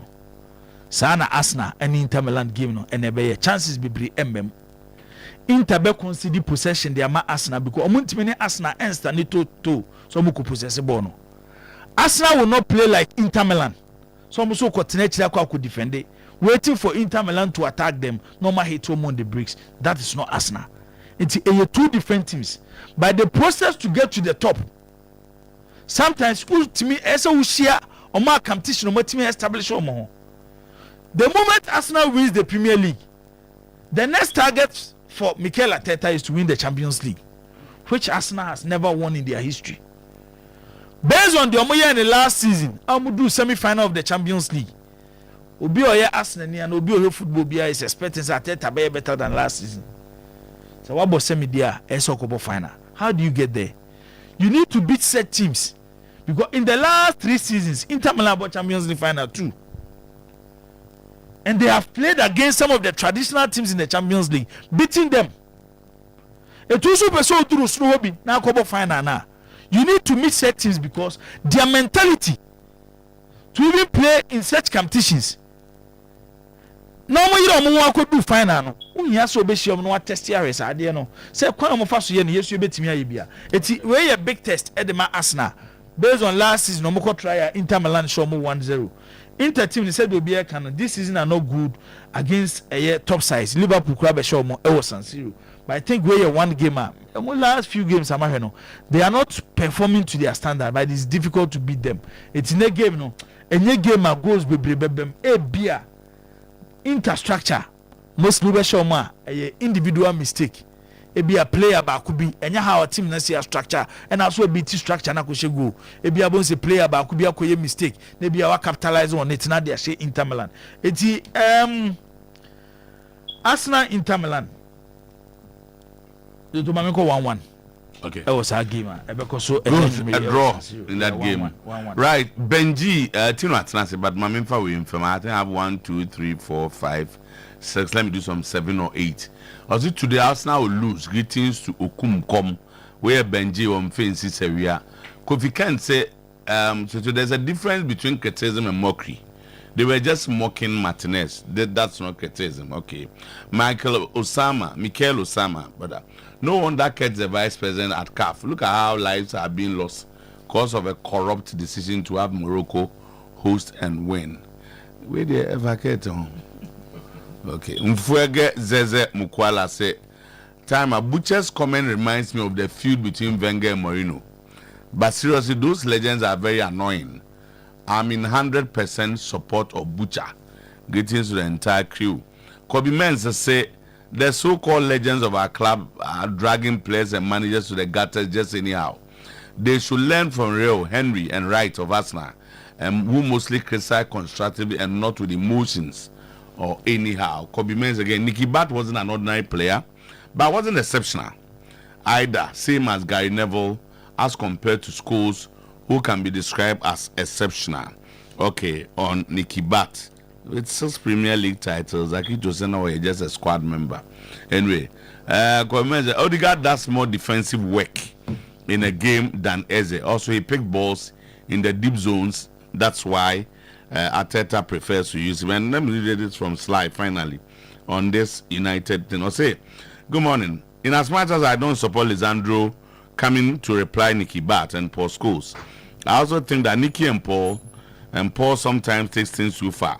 This is something they have been doing for a while, especially to non-English players. And people feel they are not being fair. Lisandro needs to just stay focused and play his game, because when he is in the team, you can really sense his presence. Let's hope he stays fit. Okay, Tino. But yeah, now. Okay. Enti Mr. Otuo-Acheampong no ababa we no me twam ho precision twa ho ya na just me wietaw na ya to show no so ede amamo medical kasa asare na wafo nyina egie sa wo anyi bia o metwam ho bomba o semye hwe mawure aso mbeka ne so mawure no awu ni nyina ne se nipa dodo no a obia no police ni aduro ne bi ya to ne din sharp in boost tie ni ye emre bia ne anim ene ase ya twan ne ayare ansa ne anom ene de nya sa na tie hwehwemu kura no kyerɛ sɛ ampada bia no nipa so ɔte hɔ a ya boost ho nkwamoa no saa na tie ne sɛ yade bi ba on venture san sɛ wadi ka prepare ho dada ɛno ntemu a yare ansa ne akɔnoma duro no wa hwɛ ya wobɛwu na kyerɛ sɛ duro no da so atiase ne nyina ne sɛ pros ne do sharp imboost no ɛnyɛ nwanwa diabetes for no atu agu so ulcer for cancer hypertension UTI candidiasis body pain menstrual problem loss of appetite ɛna mo a moayɛ mmerɛ no mo adura no yɛato ne di sharp imboost wono mu a obɛyɛ sharp da bia no ho dendenden kyerintwie edwa so ba bia na kyerɛ sɛ woyɛ adwuma no a uwuram ɛwɔ herbal shops pharmaceutical and Lances chemical shops a ho nyina no ye wo mo ene gu ho ya frɛ 0246 20 84 96 0246 20 84 96 0261 388 149 no nya sharp imbusunu bi se baako anase wutu akoton sika ho dem na ene de nyame adom dollar no eguso a ena ejina homa sidi no ekɔ nanim eno ntina meka wo sanyama bia wotɔ no ya adwene ho sa wobɛtɔ ne ato ne din awu agyama ni nyina no ene sɛ technophone no ye wode ye bɛkyɛ de ama wo ne ho den ebo no so da fom mo a mo pɛ laptops no o ma ne di sua de wode ye adwuma ɛwɔ office wo Samsung Infinix Itel sanso ena Huawei ni nyina no ebi ɛwɔ aso ɛyɛ ye wɔ ne charges ene hand free ne power banks ni nyina bi enso ɛwɔ hɔ wa nyina mu no ene yɛ se pɛsɛ fi hɔ no wo sam kakra da bia no bo so me so mo sɛ last bill no kɔ asura na ɛkɔ de owi so no ayɛdada tetwea na ɛtwea adan na won kowuram ɛwɔ super lovec phones na fe hu hwɛ sɛ obenya TV refrigerator iron blenders fine air condition washing machine your burners and many more and wo ho mo amaduru adum no mo ntuma ne hwɛ Prudential Bank and krabata na baako na wo ho no kejeti a osoro ho no MTN baako ho no mo Pizzatin so ye ben CGB Bank no so fly de you station ho a kejeti a Morocco ho so obi ho Tech so you station ho a outside ne de sunyane obosi Techiman Accra Tamale Boga wa ho nyina no Lovec nyama pai bi ebi eben e 0501 635620 0501 635621 no anya Lovec nyama papa ne bi etimi ato wo ye we nyina no na wo dwene se ese no de yense obi de ntu kwa de biara de bia no ya ma wo se enkasa ne nyina ne se obu ho no mu a wonya obesere pa na nso wosere wone dem nkwa wontimi sere ewo nipam wo wie kura na wo se kasa no nso no na obia ekonachi obo no nkwa ya che ne nyina no ene se apostle no disconjoy de no no yusuo Jatu Honomo, Samara Company, Akofakao, Chaco 2 Pills, Ediaba, and upon the number said the engine, Nimsi Retria saying, Emma Ayun Concone free as Semono, and one ye be useful, the Kaya and the Sabrin K. Crano, now body training bidia, and a brobro, and there, sided in Atram, was or no nanum, Tamben Abaya Sadiano, and into Bomadim, Tokel, Nemesis Sadiano, and Nemu, Obamadin Nalcasa, Ubium Sampa, and can a few numabano, Nemana Kuya, Monumoso, etimi, etoso, and what we did heavily. 0246 864 798 0501 454 462 no anya more anasa baako etimi ato ohengere akoso adua ya wo sha ase ye power nuro no nyasem ketua obi obekọ shop obia na na se obewura ma hospital bia no enim sama amene waduro hepatitis ne de wabon krofo papa me so ti Ghana de hu ubetu kwan na nkoni bi ho a omobomodem edimande hepatitis checks no koye na se bi wo mu afa ko ho no munyesu obetu kwan ama nyema ko yie fatty liver prostate fibro cancer kidney SK no yakofa edi abaduro no yeto no di liver care wuti liver care na chese liver no ye pese gina yie na de bia no wutimi ko adwuma so eba be ma bia de wodure ba ko pe girika giri heba mesa enkasus wunya bia eyi amaman no na afei sisie no mu aye free ama watuma de him e won papam ni nyina mo no ye kokoma se fe ya sabutu road adure ya junction mo taade no Anaji Estate on Ahantama Bank no enepen uruam ewo ACP kwabenya bus stop hono mo a ano so obehu yen number ne 0244 544 422 0200 383831 na wonya power enuro ni bi etumi ato kayo say eye EBA phones and accessories minim we no dia ye kwaso amanane no ani bi no dia ba Ghana amanane onua wo fie so atofie ho wodaka mu a wontam wiase sika nyina na nkoto tetene nkakra ano no so kayo say wo Ghana ha na wo pe iPhone e de kura abusuen enkonkote nkwanche nko wi obi de miemfa ntum be say 10 years I had this control atwam ni nyina no ene say ene obetumi afa Ghana card no pe kakra de abo ase wo de kakra no koto ase pe a ye de phone ma wo ne na ogusu yusu bosome anasa na wotwe ni ateto kakra na abo ano wawie wo pa to bi chiche obi a ni nyina no say iPhone SR no with your 800 Ghana and Ghana card and ye wo de phone no e ko fie de aka ne de ye kira sem kada ene ye betete wo mo hia iPhone 13 no na just wo ku anim no eno de 1800 Ghana with your Ghana card ne de ama wo hia collateral wo hia wo asie bia de wo hia no ene Ghana card ene kakra wo de e koto asie bradum ajekombe de no woni Mikado Plaza no ene pen enkra de mo hwe TV ni so a munram e wo American Mall won block A shop 21 krabata no ba ko sa wo ho ena circle ho na no your TikTok lane adjacent modern photos 0200 689 170 0200 689 175 the boss Eddie Ebano e Franco aso ye na ye ko Franco de yenim na ne enim sa ne microwave no papa ne blender no generator no ne gas and electric stove no ne de ne papa mo CCTV camera no munya ntobie no mo ntobi nye de bia na metu kwan aba o ya abo mo ni ko me pona chima me da bi o bia za de nya ya connect wo phone so wo hu ne ekoso no ke Samsung iPhones ni nyina no ekoso e wona so ne de eda form udru ajabajor challenge Bishop adum old Melcon Kofo clinic new kejeti a ho nyina no enkrabata no ya bomodin agegemu a ye twen sa obeba na afi obato nyama papa e wo ya so ye 0245 316969 0501 538605 na just nyama aye kama boss player adaroma ento right thank you very much bafo yankwa na ye story ni nyam say aye set wa na afi Pacho me da say why set here me so my set enti no ye de Thomas Nunu na the efiase instead of using phone as VAR use the OB van as VAR in matches. Referees instructor Thomas Nunu advises Ghana Football Association after the controversy at Vision Intema. Ubi afanechi na your phone akochira officials Julian Rowe unsa dey say it is not done. The only official thing football FIFA and all football administration is VAR. So if we can also have our own mini VAR, to say ebia yemianom to be free for HA. If we can have our mini one ebia sa their OB van kra no na say betumi akriti bibi otiase na ye ma mpimfo no ba ko mienu bi ewo ho just before the main one comes so I have a light on that to ebeboa but you have no right to control before no enti Efofosia, near the Fofo Efofosia, and near the Fofo Kokra. Now, just in this world of AI and Photoshop, will say one here. Somebody can just do something and you'll be exposed to the risk of taking.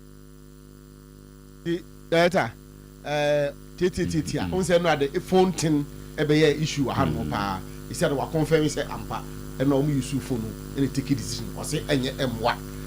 Now, I heard naturally called bid cry the AI. I call Yako creative baby. No say omo mu yi match no omo obi van no referee betime twamrika no akọ obi van nim no akọhwe no what aba be take a decision and so betime aboa one be friends omra I don't know I know say controversy by decision who there we know go for na tibe bi no makasa ade no this are decision but given the nature of it come and observe it yourself why referee no je ball no we are we are not said to me kako and do go to them ebia probably a bit many referees be matna obi van no so now also boa kakra nti but o see enketi ya vabi na ye famwa game no kakra o kwam so see ntimi expensive phone na nti e no ho no one say his suggestion should be that at this point in time we need VR in our game. And the clear. And now why the captain's into me? Who told him? One guy. He said he's making an assumption. He assumed he said he will eat now. But I'm not forcing the board, your time. So, Tino, just say, and also so I don't know. Calvin or say SB $100,000 into me VR. Into me IT former but technology 100,000. Yeah, the money back we cover cap now. Into me 500,000 VR. Oh baby, and I say already no. Yeah, we don't think it's a necessity. Yeah. I mean, as you say, yeah. We have to try something. Cost no how more. Calvin Osesibe, Benjamin Asari, and Agbesi are the only test and trusted, try and tested players at House of Folk. We must set standard and be deliberate about the players we bring in. We should stop signing Abonkele players. Elvis Hesi Herman, former NCC chairman, think House of Folk should raise the bar in player recruitment. My club Accra House of Folk, we need to raise the standard. We need to have a target. We need to look at the caliber of players we want. We need to match the players with the jersey. Like you're a top player, you must say successful. Yes, in every big club, even in Manchester, in Barcelona, in Real Madrid, sometimes they go for the big guys and it doesn't work. But the probability is not always high. In most cases, the big guys would excel. You see, there are 1 or 2 occasions that big guys will come and they may not excel in a team. So we should have a target. Well, Real Madrid will not go for any Abonkele player. Barcelona will not go for a player who is not tested and tried. Tested and tried. Let me say it well. So we shouldn't always be going for players. I said, they are now coming to develop their career in Accra Hearts of Folk. And understand that Ebeba from Benjamin Asari clearly is showing say are capable and deserving. And Agbesi Suba, also betray or say he has clearly shown say since he came from Division 1, why improve a lot and he deserves the position, and 1 or 2 are. And House of Folk and recruitment policy now I'm on target top players. A home na house na nye Abonkele player bi Amako Fernande aba obana fo benya fom wi a osme krament na meko na je say omotwa fa house so NCC chairman Tama. Finally, Henry Asantuchum has confirmed Otuado has requested for more stronger hands by saying we have been talking, we need to beef up the technical team of the Black Stars. Henry Asantuchum. I also know that there have been conversations with the leadership of the FA to also strengthen the technical team. He has made certain requests to the FA to beef up a bit for the World Cup because this is the biggest competition in the world. So you must always put your best foot forward, and that's what he is trying to do. Nkomono ekoso na the idea she said technical team no yeah beef up hono na che say bibia eso etimi ko ye demand because the World Cup is the biggest competition. Score a good goal and no one can say he won't accept it. Like the one we score at Bebiani. Even Yanom House of Folk says it was a good goal. Nana Pinkra tell his supporters to come and support the team so that no referee can come and do Nsembunu at Babayara. You go so encourage your boys no. Say go papa there Osha obiara ni ho ti say na no dey ehye yi. Ya no for krapo komai obiara ka bi mai. Enti go no dey Osha na papa obiara beje obiara ntimi nka so wanje. Entimi to aso sa. Ya complain ya cho complain ya ma efi ya ye. but I'm not just a member of Aquasisa point in a level of Aquasisa goal. A baby I complain, a court officiate now, a complaining. There's an enemy in army, the better to be said, dear, you could see a buy and come once. Yet, your complaining. Also, the fines a buyer responded, and so, a man only a year, Juma. And then I asked her if you say, and maybe said, what did she buy at a codem and 1, 2, and was a year, tell me Omuko to know. Omuko to the affected reference, no so. Near was almost so, or my age may year, a punish or no, until your best say, what I won't met age. Na boys no so soon to me, enya kutujuno, etim bobo no she goal. Na mo akwa mbe tata echi ni yeah. Referee no so crampo ba, obo say yes. We supporters so. What in baby din say we be at say there, obo kwa yo baby no.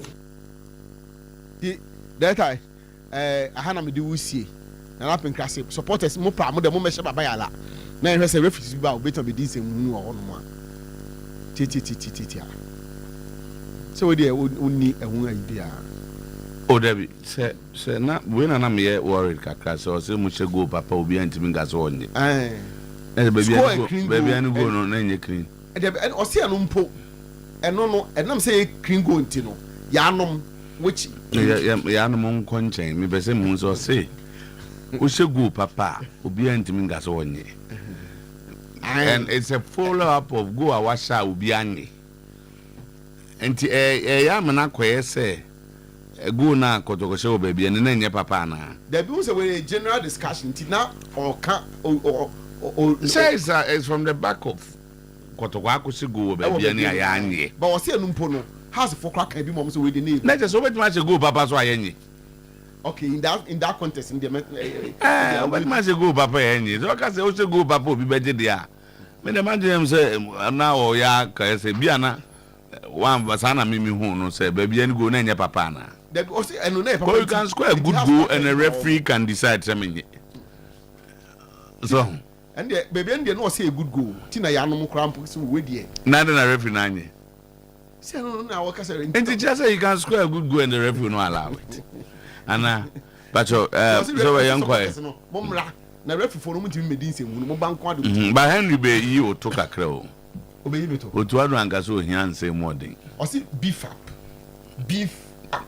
They were Otuo-Acheampong say more o say Otuo-Acheampong so hian omo mbeboa no. No na some no kind o say. Me tie beef up. So squad say a technical team na o which is headed by Otuo-Acheampong. It say we beef up. Anytime there will beef up you bring in stronger one. Than why? Than everybody that is there. Oh, okay. Won't you say no? Mate. But you go bed. Until and now beef up in the canal. Mate. Milo games no so cost so fun. Yeah, we heard one number. And now I'm the cast to a proper position. Last 4 years. Say we was say Nana Kontumpo Asama okay Nana Pinka. So touching. So I'll go to the next game. Obeying Akrofi. No. Maybe I'll contribute virtual seats. Maybe a virtual seat. Okay. But let me tell you. Moto Hasbro game on Friday. Now after the game, Herman has the Facebook post and I can find I'm surprised with the kind of comments and reaction if we have no opinion in a kind. He had a post questioning the quality of play and players what had to folk. That was what his post was about. Say most of or some of the hard to folk players, several of the hard to folk players don't deserve to play for hard to folk, and almost performance no. They are not living up to the standard that a crime will be shared hard to folk Jesse no. Na me hu say ha supporters ni bebre hu say omso opinion na nkasa yie na as an ensem na no hye na a whole lot. But me to ye the no crack asem po a the hard to folk standard a drop to a level say obi a hye hard to folk even from 2015 Heart to Folk squad Krabeja to say the current set of Heart to Folk players, most of them are below the Heart to Folk standard. And enya some will be can as I some no crane can them enya some will be can we mere question sereni abasa say one can say. Let's analyze the Heart to Folk team. Heart to Folk call a year FA Cup final under Frank Dutar recently Ewa Tamale 2017. Now as for Ben Asari, Benjamin Asari, goalkeeper no, new Dubiase de no, we are the channel. Benjamin Mensah, Benjamin Asari we are the channel. And Utie Elvis Hermanesi Asemna, he made mention said the goalkeeper is a Black Stars material, so he fit the Heart to Folk standard. And our man Kwabe Finebo has right back. Fatau Mohammed, now it's Karela United. Back then, our man Kwabe Fi, right back number 2, no Nyeniti Pene, born Anna Fatau born. Heart to Folk left back, some point in time, now Thomas Abbey. Omutimbo Abbey as a right winger, left winger, Omutimbo Zamton as a left back. Depends on Nutaka so about 3 backer, no Biumubosa. None of Ransford men's and Nyeniti Pene. No. Then Ubenyo be said Rubinyani. He walked straight into the House of Folk team without any questions being asked. Vincent Atenga Inusa Musa. If people remember sa defender na Tintin be maybe by Inusa Musa on Vincent Atenga and Rubinyani. Even Osesibe they are high ponono. Atenga in 2017 nenyo Osesibe tibe. Inusa Musa in 2017 enye Osesibe Enya Ali Mohammed Tipeno no. Rubinyani, none of them are the back line. We walk into that team. Say Nuta born a 3 back now. Leonard Teria as a defensive midfielder. Now when ya Obit say Romford Kwabna, Airborne 10, Obo Patrick Razak, Kwame Kizito. Obin Junior Monte Benjo. How many of this has to folk up front? And the Benya Sa has team Numuera. At the point has had 5 of these players over the Black Galaxies. Sa team nimpo na endu the House of Folk standard. Who in the last 20 years. We mono cry boss nansen ye come once a man at the point from the 5 Charlene Masters no. No mun do the Heart of Folk the best team we've seen no. Coach Efreno Samuel Bodu be build a house team bia. Most of these current Heart of Folk players will not walk into that team. It's so we now be share house in 2000. Etwa so be house aba be drune. Sir, even 2017 players here me boy. How many of these players will start in the Heart of Folk 2000 squad, House of Folk 2002 squad, no, and Heart of Folk 2004 squad, or even Heart of Folk squad in 2008 called Champions League? How many of these players are making 2017 for in the best starting? How much more mobile than so yeah, the no crack can someone. Sometimes standard net drop we end up accepting what is available as the new standard. So when somebody speak against that person, that is what Omoye Elvis. This House of Folk team is not up there. Why are the fans not going to the stadium? And Mbisa has a cheetah for now. Omu Tugu Penin say, Omu born a Omu fan Komunko Stadium. The same thing applies to Kotoko. It's everywhere. Standard not dropping. We can even to Sosha Abdul Karima. I said, Odusuko has kakra high pone kakra. As a defensive midfielder matured of his sort, making silly mistake over controlling the ball, over elaboration, and you ask yourself the question: why I say the solve as a mature player? I want to some mistakes, Yana. So they should just calm down. The reality is that standard not drop it. So if anybody is saying it, you can ask maybe at the timing is wrong because still have to focus 22 points and they are still pushing forward. Or move push league. Also, more points gap in the moon was 32. So, has so bet me a pussy kakra. Eddie has some bet me about the league now. But no cranny say, sa players here what has in me. Ransford Mensah, Hussein Mohammed, Enoch Subontain, Hussein Adams, Mauli Wayobono. They are not going to make that squad. So they should calm down. Asema, Elvis Hermanesi, Ekano. Now, Mr. Otuo, moving forward, Coach Otuo-Ado comment no. I see Coach Otuo-Ado epe beef up no. To me surprise. Point number one, I've never been surprised with Otuo-Ado making those calls. Because you don't know crack someone on one kasa she boa call for born and saying who's a technical team no down no edumane be den dia mom. To the last time so we now check a Blasters list of coaches and positions are. Kaba question ba kwa nya maybe say Henry say position ben or the bar so mum be fi happen. Because as a position in nyina to Omasisa nipa e fa say based on standard of Ghana the NKU. Abrofo be 5 ne di team yechi e be a video analyst, performance analyst. So a position be na coach ni peso beef up. No kra ne da ho ne nyina ye de wada. Ono ankasa mu no ne so oba from obi be hye ne so. That is the bottom line. His best position is as an assistant for someone to lead as the head coach. Inti ase de bi eba no yembi fi up no. Yembi fi up he. That's the question I mean can be say Henry Asante Twum say or the ba say him fan yembi fi fitness instructor now an yembi fi up psychologist an yembi fi up medical team an yembi fi up video analyst an yembi fi up scouts for the respective national teams and him fan yembi fi. The man is just not there. Oh, I say car no engine I say any change tire, any change seat, any spray.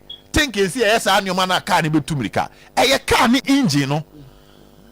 Whenever car engine say who change tire enye engine in yes no. That is the bottom line.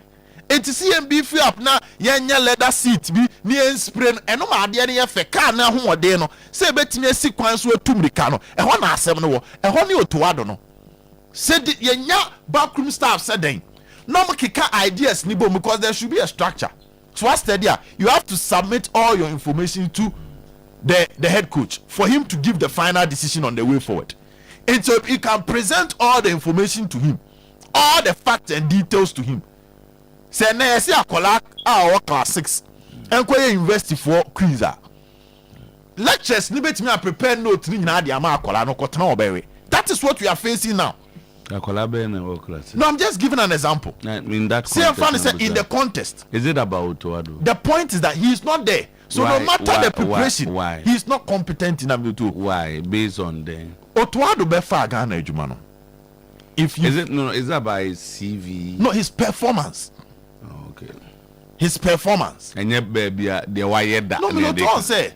My question is, whenever you pick somebody. At the time of Urban, you can have issues, but by fair Juma no year, it ends the conversation. Okay. Right. So if the person is working and doing the work, doing the job well, end of conversation. We are happy about the World Cup qualification, no problem. But if you critically analyze the World Cup qualification and matches around from AFCON time will take you over, and even friendly matches or bar, you don't see the signs that something good will happen. Now let's analyze the team. There are critical technical issues we are not fixing. They say they be out now and a semenyono ba wontimi mbo and a kudusukra ni position identity issue and your defense ni ehun ye our fullbacks one the best of choices. All these things are critical issues because the materials are there. We don't see the coach putting the materials to good use. And today be BF up no. Yes, some information in our command or no team processing any year there. Then BF up means nothing. Change the engine, get a proper engine, the tires and other aspect of the car will work to perfection. Thank you. Now to last one here, Kotoko, and now meet the press. Do 30 seconds. Yeah, Kotoko meet the press now. Nana Penkra kwesiewa lawyer Safuduku Asenso ene Akotomo engage the press. Now, Mr. Otuo, in common nyina no timu say it points to one thing. Supporters Embra Stadium. Uti na nan komo on AJ project or see supporters Embra Stadium no ka ho.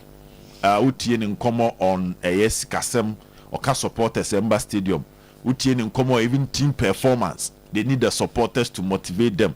Utieni nkomo, almost every aspect. There's the mention of supporters. Now, I have a feeling, say, no. Oman open to the press. Oman say Central 40. Oman engage with media and Oman live streaming. But I say one clarification on Go Papa Otuo-Acheampong. Abrante is claiming so on a 3 assembly. Okay. But even his explanation doesn't wash. Okay. Nana Ekan saying about Go Papa Acheampong, Go Papa Acheampong. Asema na wakakra. And but what not the summary is saying. I think he Senipan Bas Stadium Dodoa. Referee no intiming as one you go. I think that is the text. That one was part of the contest. Okay. So you can deduce that from it. Okay. And because I was referring to an away game. Obviously, there's no way your supporters can outnumber an away team. Yes. Me who be that day. Obi born home na mo amu free e commandos one chen. So if you score a good goal, na say away based on the numbers analysis here we dey say a bad thing say you go. So I was expecting Nana to deal with the referee. Utie Nana nkomo at a point. Or can simply say lawyer mo. And empesi ebe kasa e dia fa referee. No yes obe kasa pe lawyer mo si jai. Emrano. So utie Nana na say from the beginning onyayanka. Utie ne nkomo ya ase na loyalty Nana nchen. So at the point he openly said that say lawyer mo na ya ye bobo wie na referee mo de mo nya na person kasa omo say me en kasa na mra ne ade no. So it looks like he wanted to say something about the referee. Say bia say go papa no ya anje. So I think he edited his I think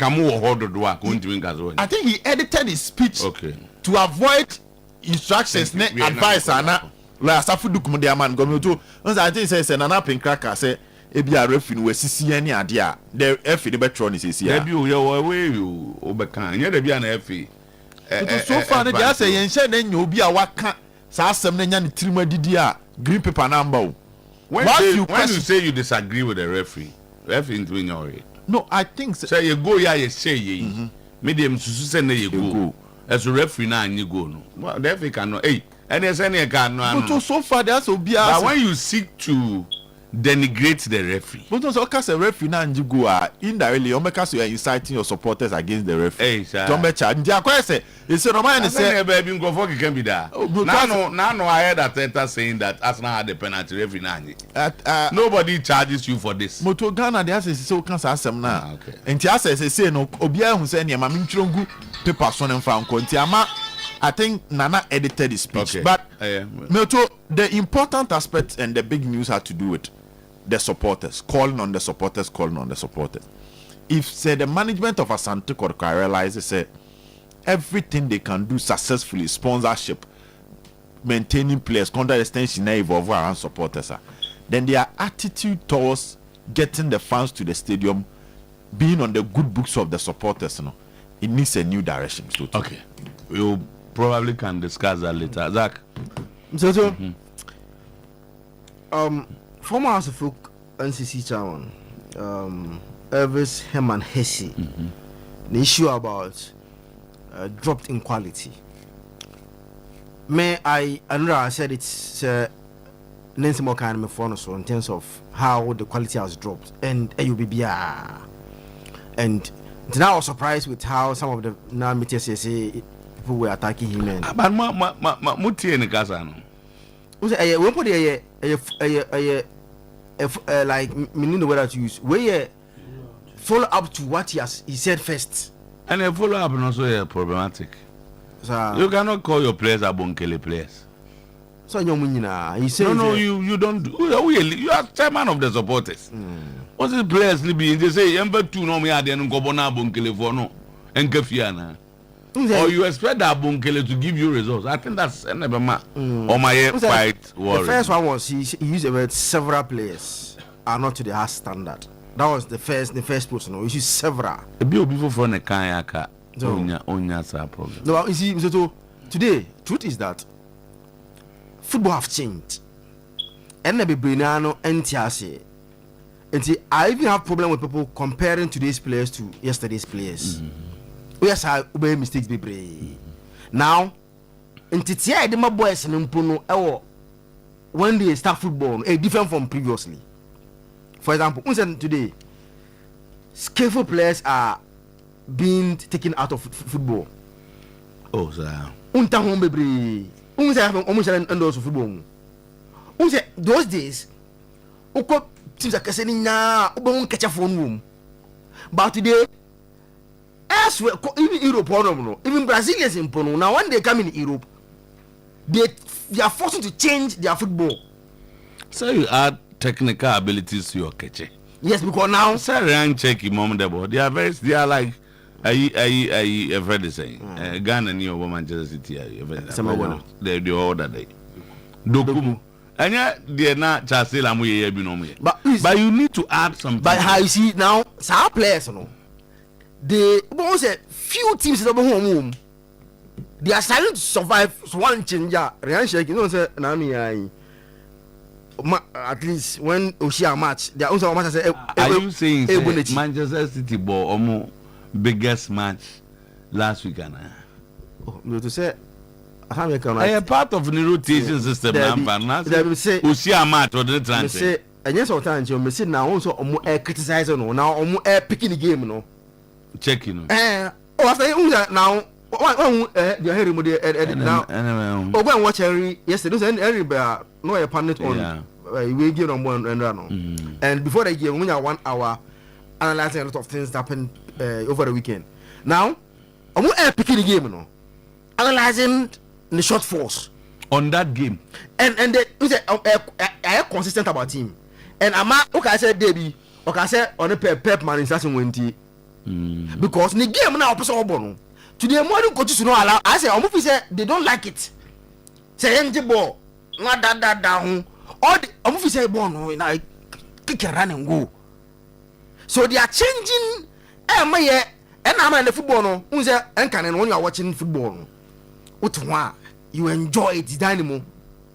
How they make the ball, no, or the ball be an effort. Today's dynamo, and the back at us one sound more. Yeah, because one sound more. Exactly.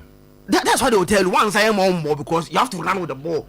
Stop that in Kachan and Yamana, oh, you know. And it's affecting our football. You see, so too. Now talent are so for you to be the best in our situation has a protocol. So why do you say you will still go to Division 2? Obianka said there's no quality in Division 2 and Division 1. About truth is absolutely upon all the qualities in Division 1 and Division 2. Do you see Real Madrid, Barcelona, Man United, Arsenal, Bayern Munich when we're going to those championship and signing players? Even though some players now that the championship players no, or one that they will develop to come and be a top player. But Madrid, Arsenal, money, Man United, Bayern Munich, money, Inter, money, they will not go directly there and go and bring players there. So I mean, what are you seeing the difference? But that player now championship, no, Division 1, no, he will come and pass through Aston Villa, Bournemouth, maybe a Sunderland, or the championship of full urban, that is in a level. Then come and prove why Arsenal, Man U, Chelsea, or the big class will go and bring him. But Omona they will not go there directly. Some about championship over Bristol City. Then you go for what about Manchester United, as Arsenal, as Liverpool, and as Chelsea.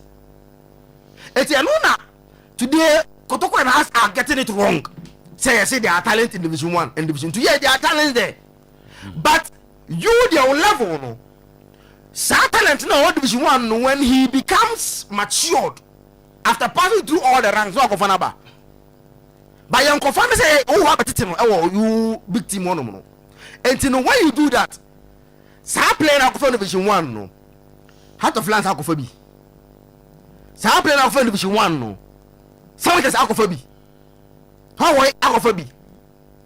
Heart of Chelsea. United omo picky be when they meet omo ye pay on see omo it na today has some kotoko struggling but on senka what they do tete na move follow kotoko the house no sa big player na we free be team United no na ask kotoko the work of form o form na omo na ko division 1 e dey replace one the best player na wa pick no yes na omo tete no sana na omo no ba no nyina isikasem ahanti no this class are omo no sika pede ya mumu nyambe fa say enti your bra wa bo enne untimi ensure Moses with that nketwa no okay because today you are struggling and they are also struggling so you can't go and pick their best player because no sky born untimi ntua na ko an issue I think say Has and Kotoko have to improve on how they become financially stable. Exactly. So financially you have to improve on that level. Why improve our area or that? You'll be struggling with them with Division 1, Division 2 players, and you can't beat them with that. In January, Man City goes to Crystal Palace and pick their best player. Goes to Bournemouth and pick their best player. And now just say you are a big boy. Yes, and you are competing. You are a big man. It's a own rolling back to meet up a year, any other things that they are seeing here. You see, I agree, sir. We have problem in terms of officiating problem. General, and yet attributed to one club because Kotoko have benefited from some, and some have gone against them.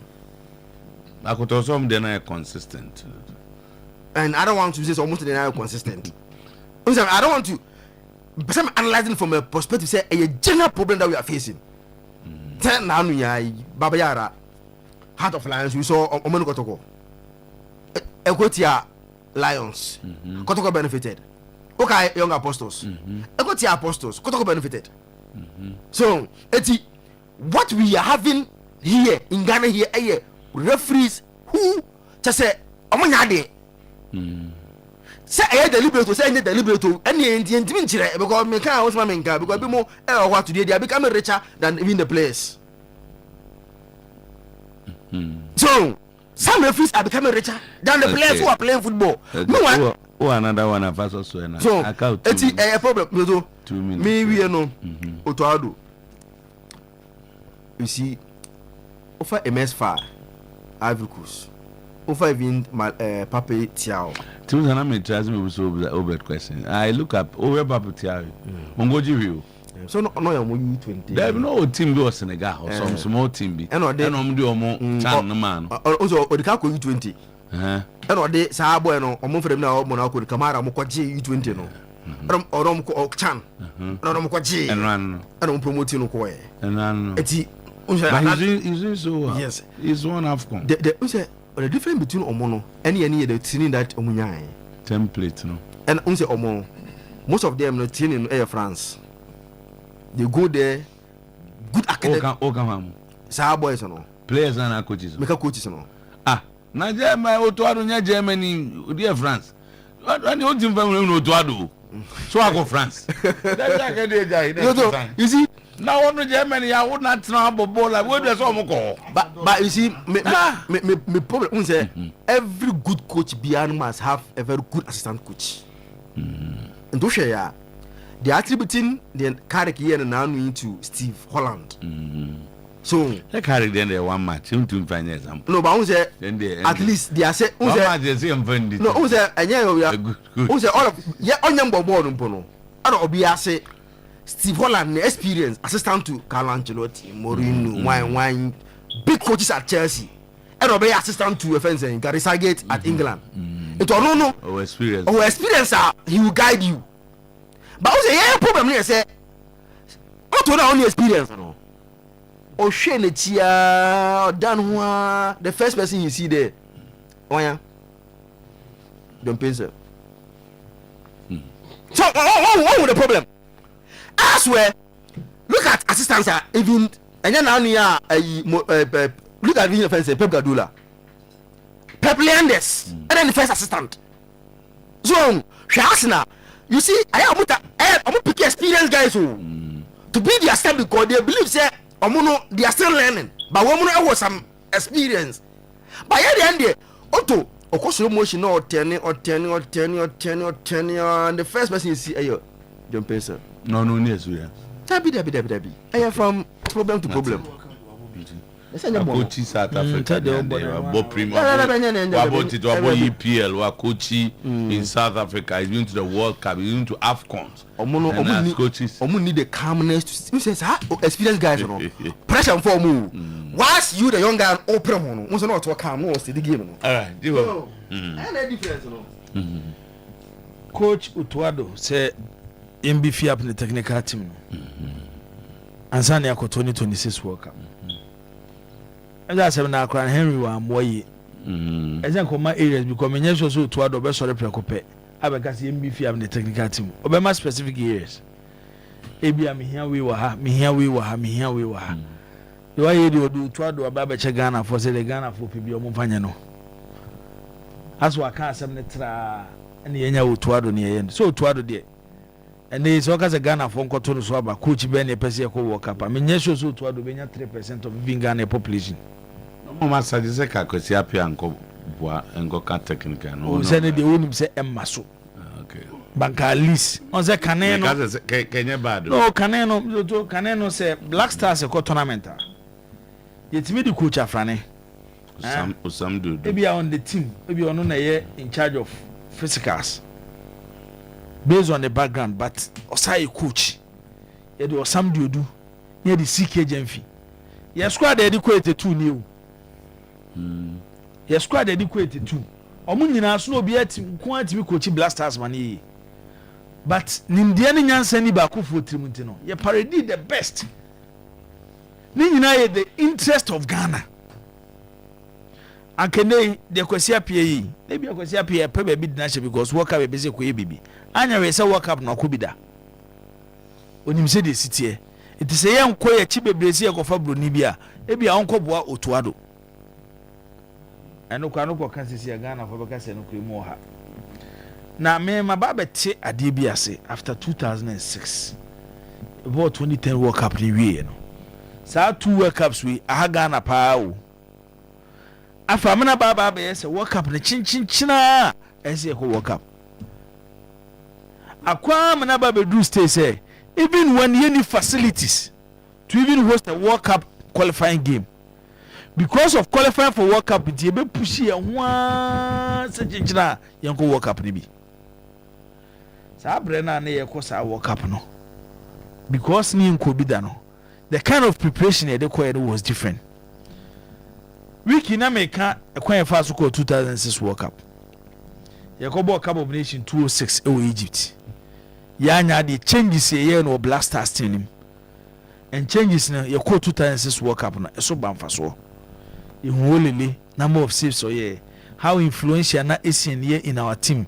A midfield of Asian Sule Apia Ricardo. Aside Italy and maybe Brazil because these countries no more experience. Check money one they see a show money so because about the individual quality. They show players that they can stand against them.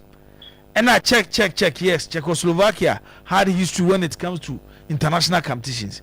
But by checking one, there's so many should be and then to 2010. The genesis of the 2010 World Cup started 2010 Cup of Nations, and the backbone was 2009 African Youth Championship. World Cup under 20 Kokoji Egypt. It's na a transition ye players under the phone be from the Monaba Beshim no yamre. And I Ghana for was one because your team na kobo 209 African World under 20 World Cup Egypt no. The die you already know on your Blasters Cup dada. Inkum no akobo Chan Cote d'Ivoire dada. Ajimambedu no any opportunity about Blasters dada. It was no mabo habo until the experience was there. You don't be shitting no yamre. And then you need side you need be ho. You need Blasters ni backbone say you under 24 be on makobo World Cup or my there.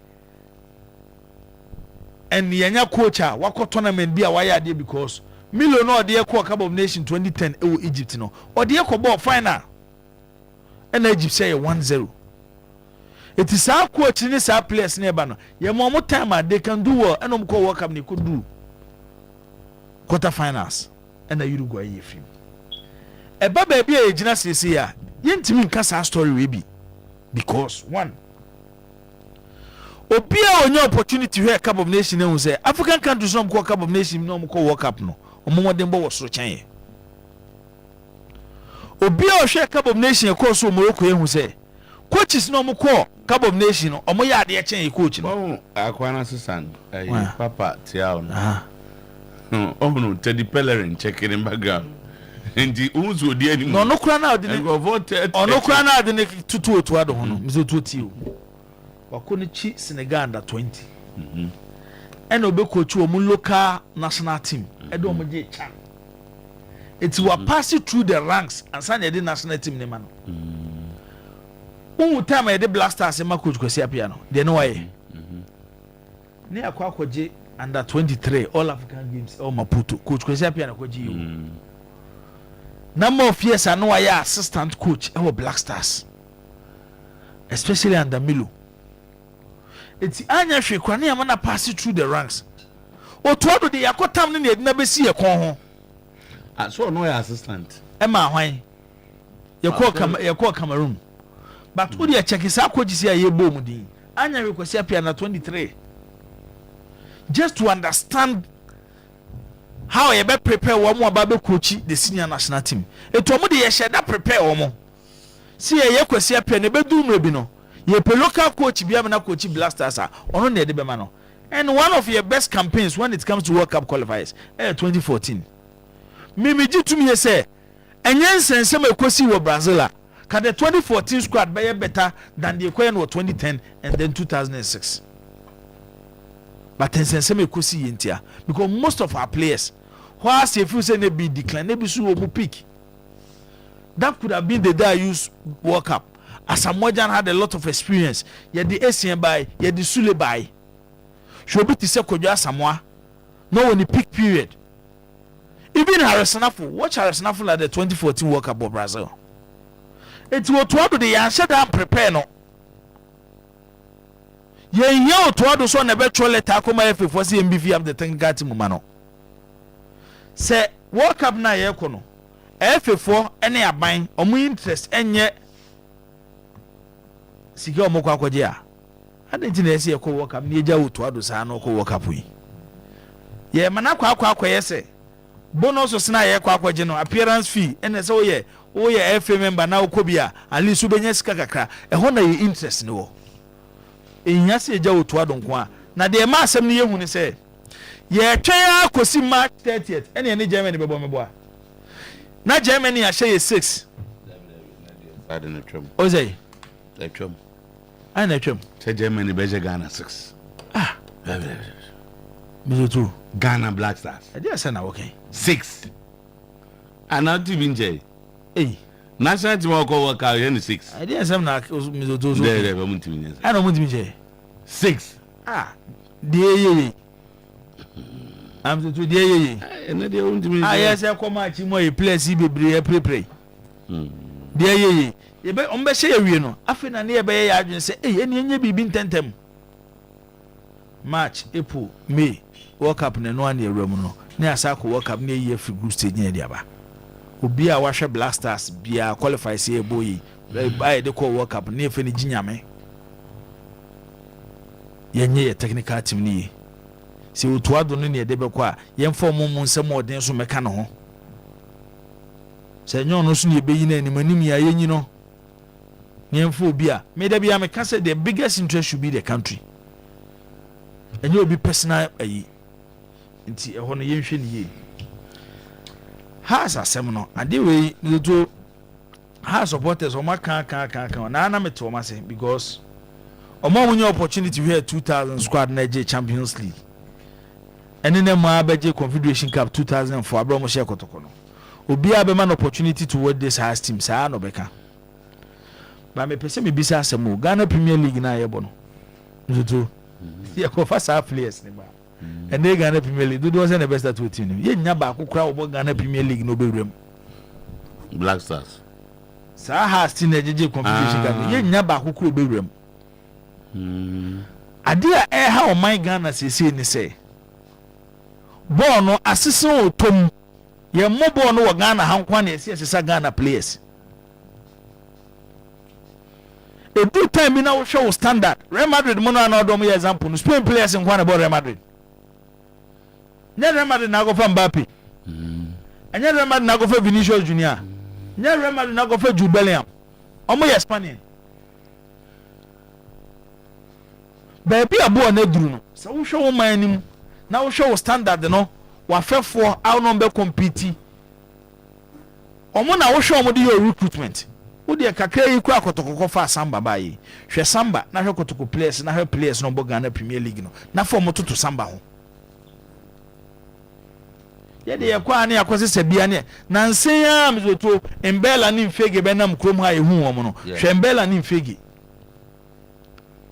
A true timer, even how you recruit two players. Yes, Pandeno. But what can I about say a dear Bacoso? As some in say, your clubs in Sika. And almost your mother so mobile bonus when you Sika. It's baby a gina, a 1 year bigina. It's there be Abaco Stadium, and a players in standard in Nuo, and a players in your sale, and a players in your sale. Now, what for now will say, has to say Ali. Has to say Zamalek. Ko he players o mobo side teams no. Say Egypt fo nka no mdo mobo a. E ho na eso mdo mani kire. Kotoko ni aso so the outsiders bobi. Outsiders bay. What the papa na say what the papa ba ehu. Omfri baby na ba. Na say what the fan say Kotoko team ba ko no. Nsamba ya wodami. Ono kura no wo ba no kura no by African standard na nche da ni suru bia wo. So mo ball Kotoko ko bo Morocco na say ha sukura so ko ball ayi work for yebi hwe foreigners na no mo wo team ni mu na fa toto ye kura ye de ya kakra bi ye ko for mo bai eye sika football no mo starting finding a way to get money na de ana mo de money to so bi fa ne bottom sika meye no enche and then they do stage house of folk yes Togo di sika beba Togo di sika beba Togo affair di sika yo mo se sika wo fi akwara nsu and $150,000 buy sika wo fi akwara nsu transfer ban Togo so nyini botom sika metua enti bo no ba bia dru sese no etese obi abie na adwuma na wo pem faso oye nwoma e be ma sika bam no nso atimi anya mfaso e ho na mpese supporters channel o ma yide o moko. Sometimes I also feel say supporters no do unnecessary pressure to management so and found the quality of management I'm to Nana boy. Na or hello ever. I think so Angels they say or news should or say what striker is saying so have you forgotten Germany beat Brazil 7? If we don't do our things well, they will beat us 10-0. We'll be on which match Ghana. Ghana we are near acquainted one striker or Newcastle. And on San we more no tomorrow we say say nyaji tum say ya kachi ansa na ebedu baby ya afefu oduru no ye ma ehun fie num fie du ne afọ ma adwuma no mo betimi aye enye obi a ne akofa no so meye football ye hankwa ne ye bo na ye me se ma dwene ho amenti ase on ayi Kotoko asem no mizoto na nakasa but ye kan ni nyina no makase se de ye bo ni sitie no me de so obi ka se referees ni mistake no mo ye na genuine mistakes a me menti ase da wo referees na find a way ehun clubs no se de mu sitie ene se si e bebo na aha eba it was mobile game na most of the referees top games no what they agree to am on this season most of the top games omo come bodro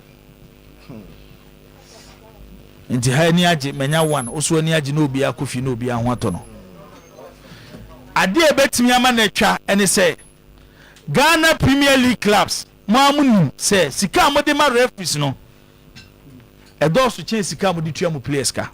Okay. So Mujaya referees nso be di ball ni ye. Kekere ni jaya. Asa. Thank you very much. News time. Who's efinya kone hwan no mbie. Angrebo. Na honorable so chite pepper. Na pepper so be so mouse. Which Oyerepa FM.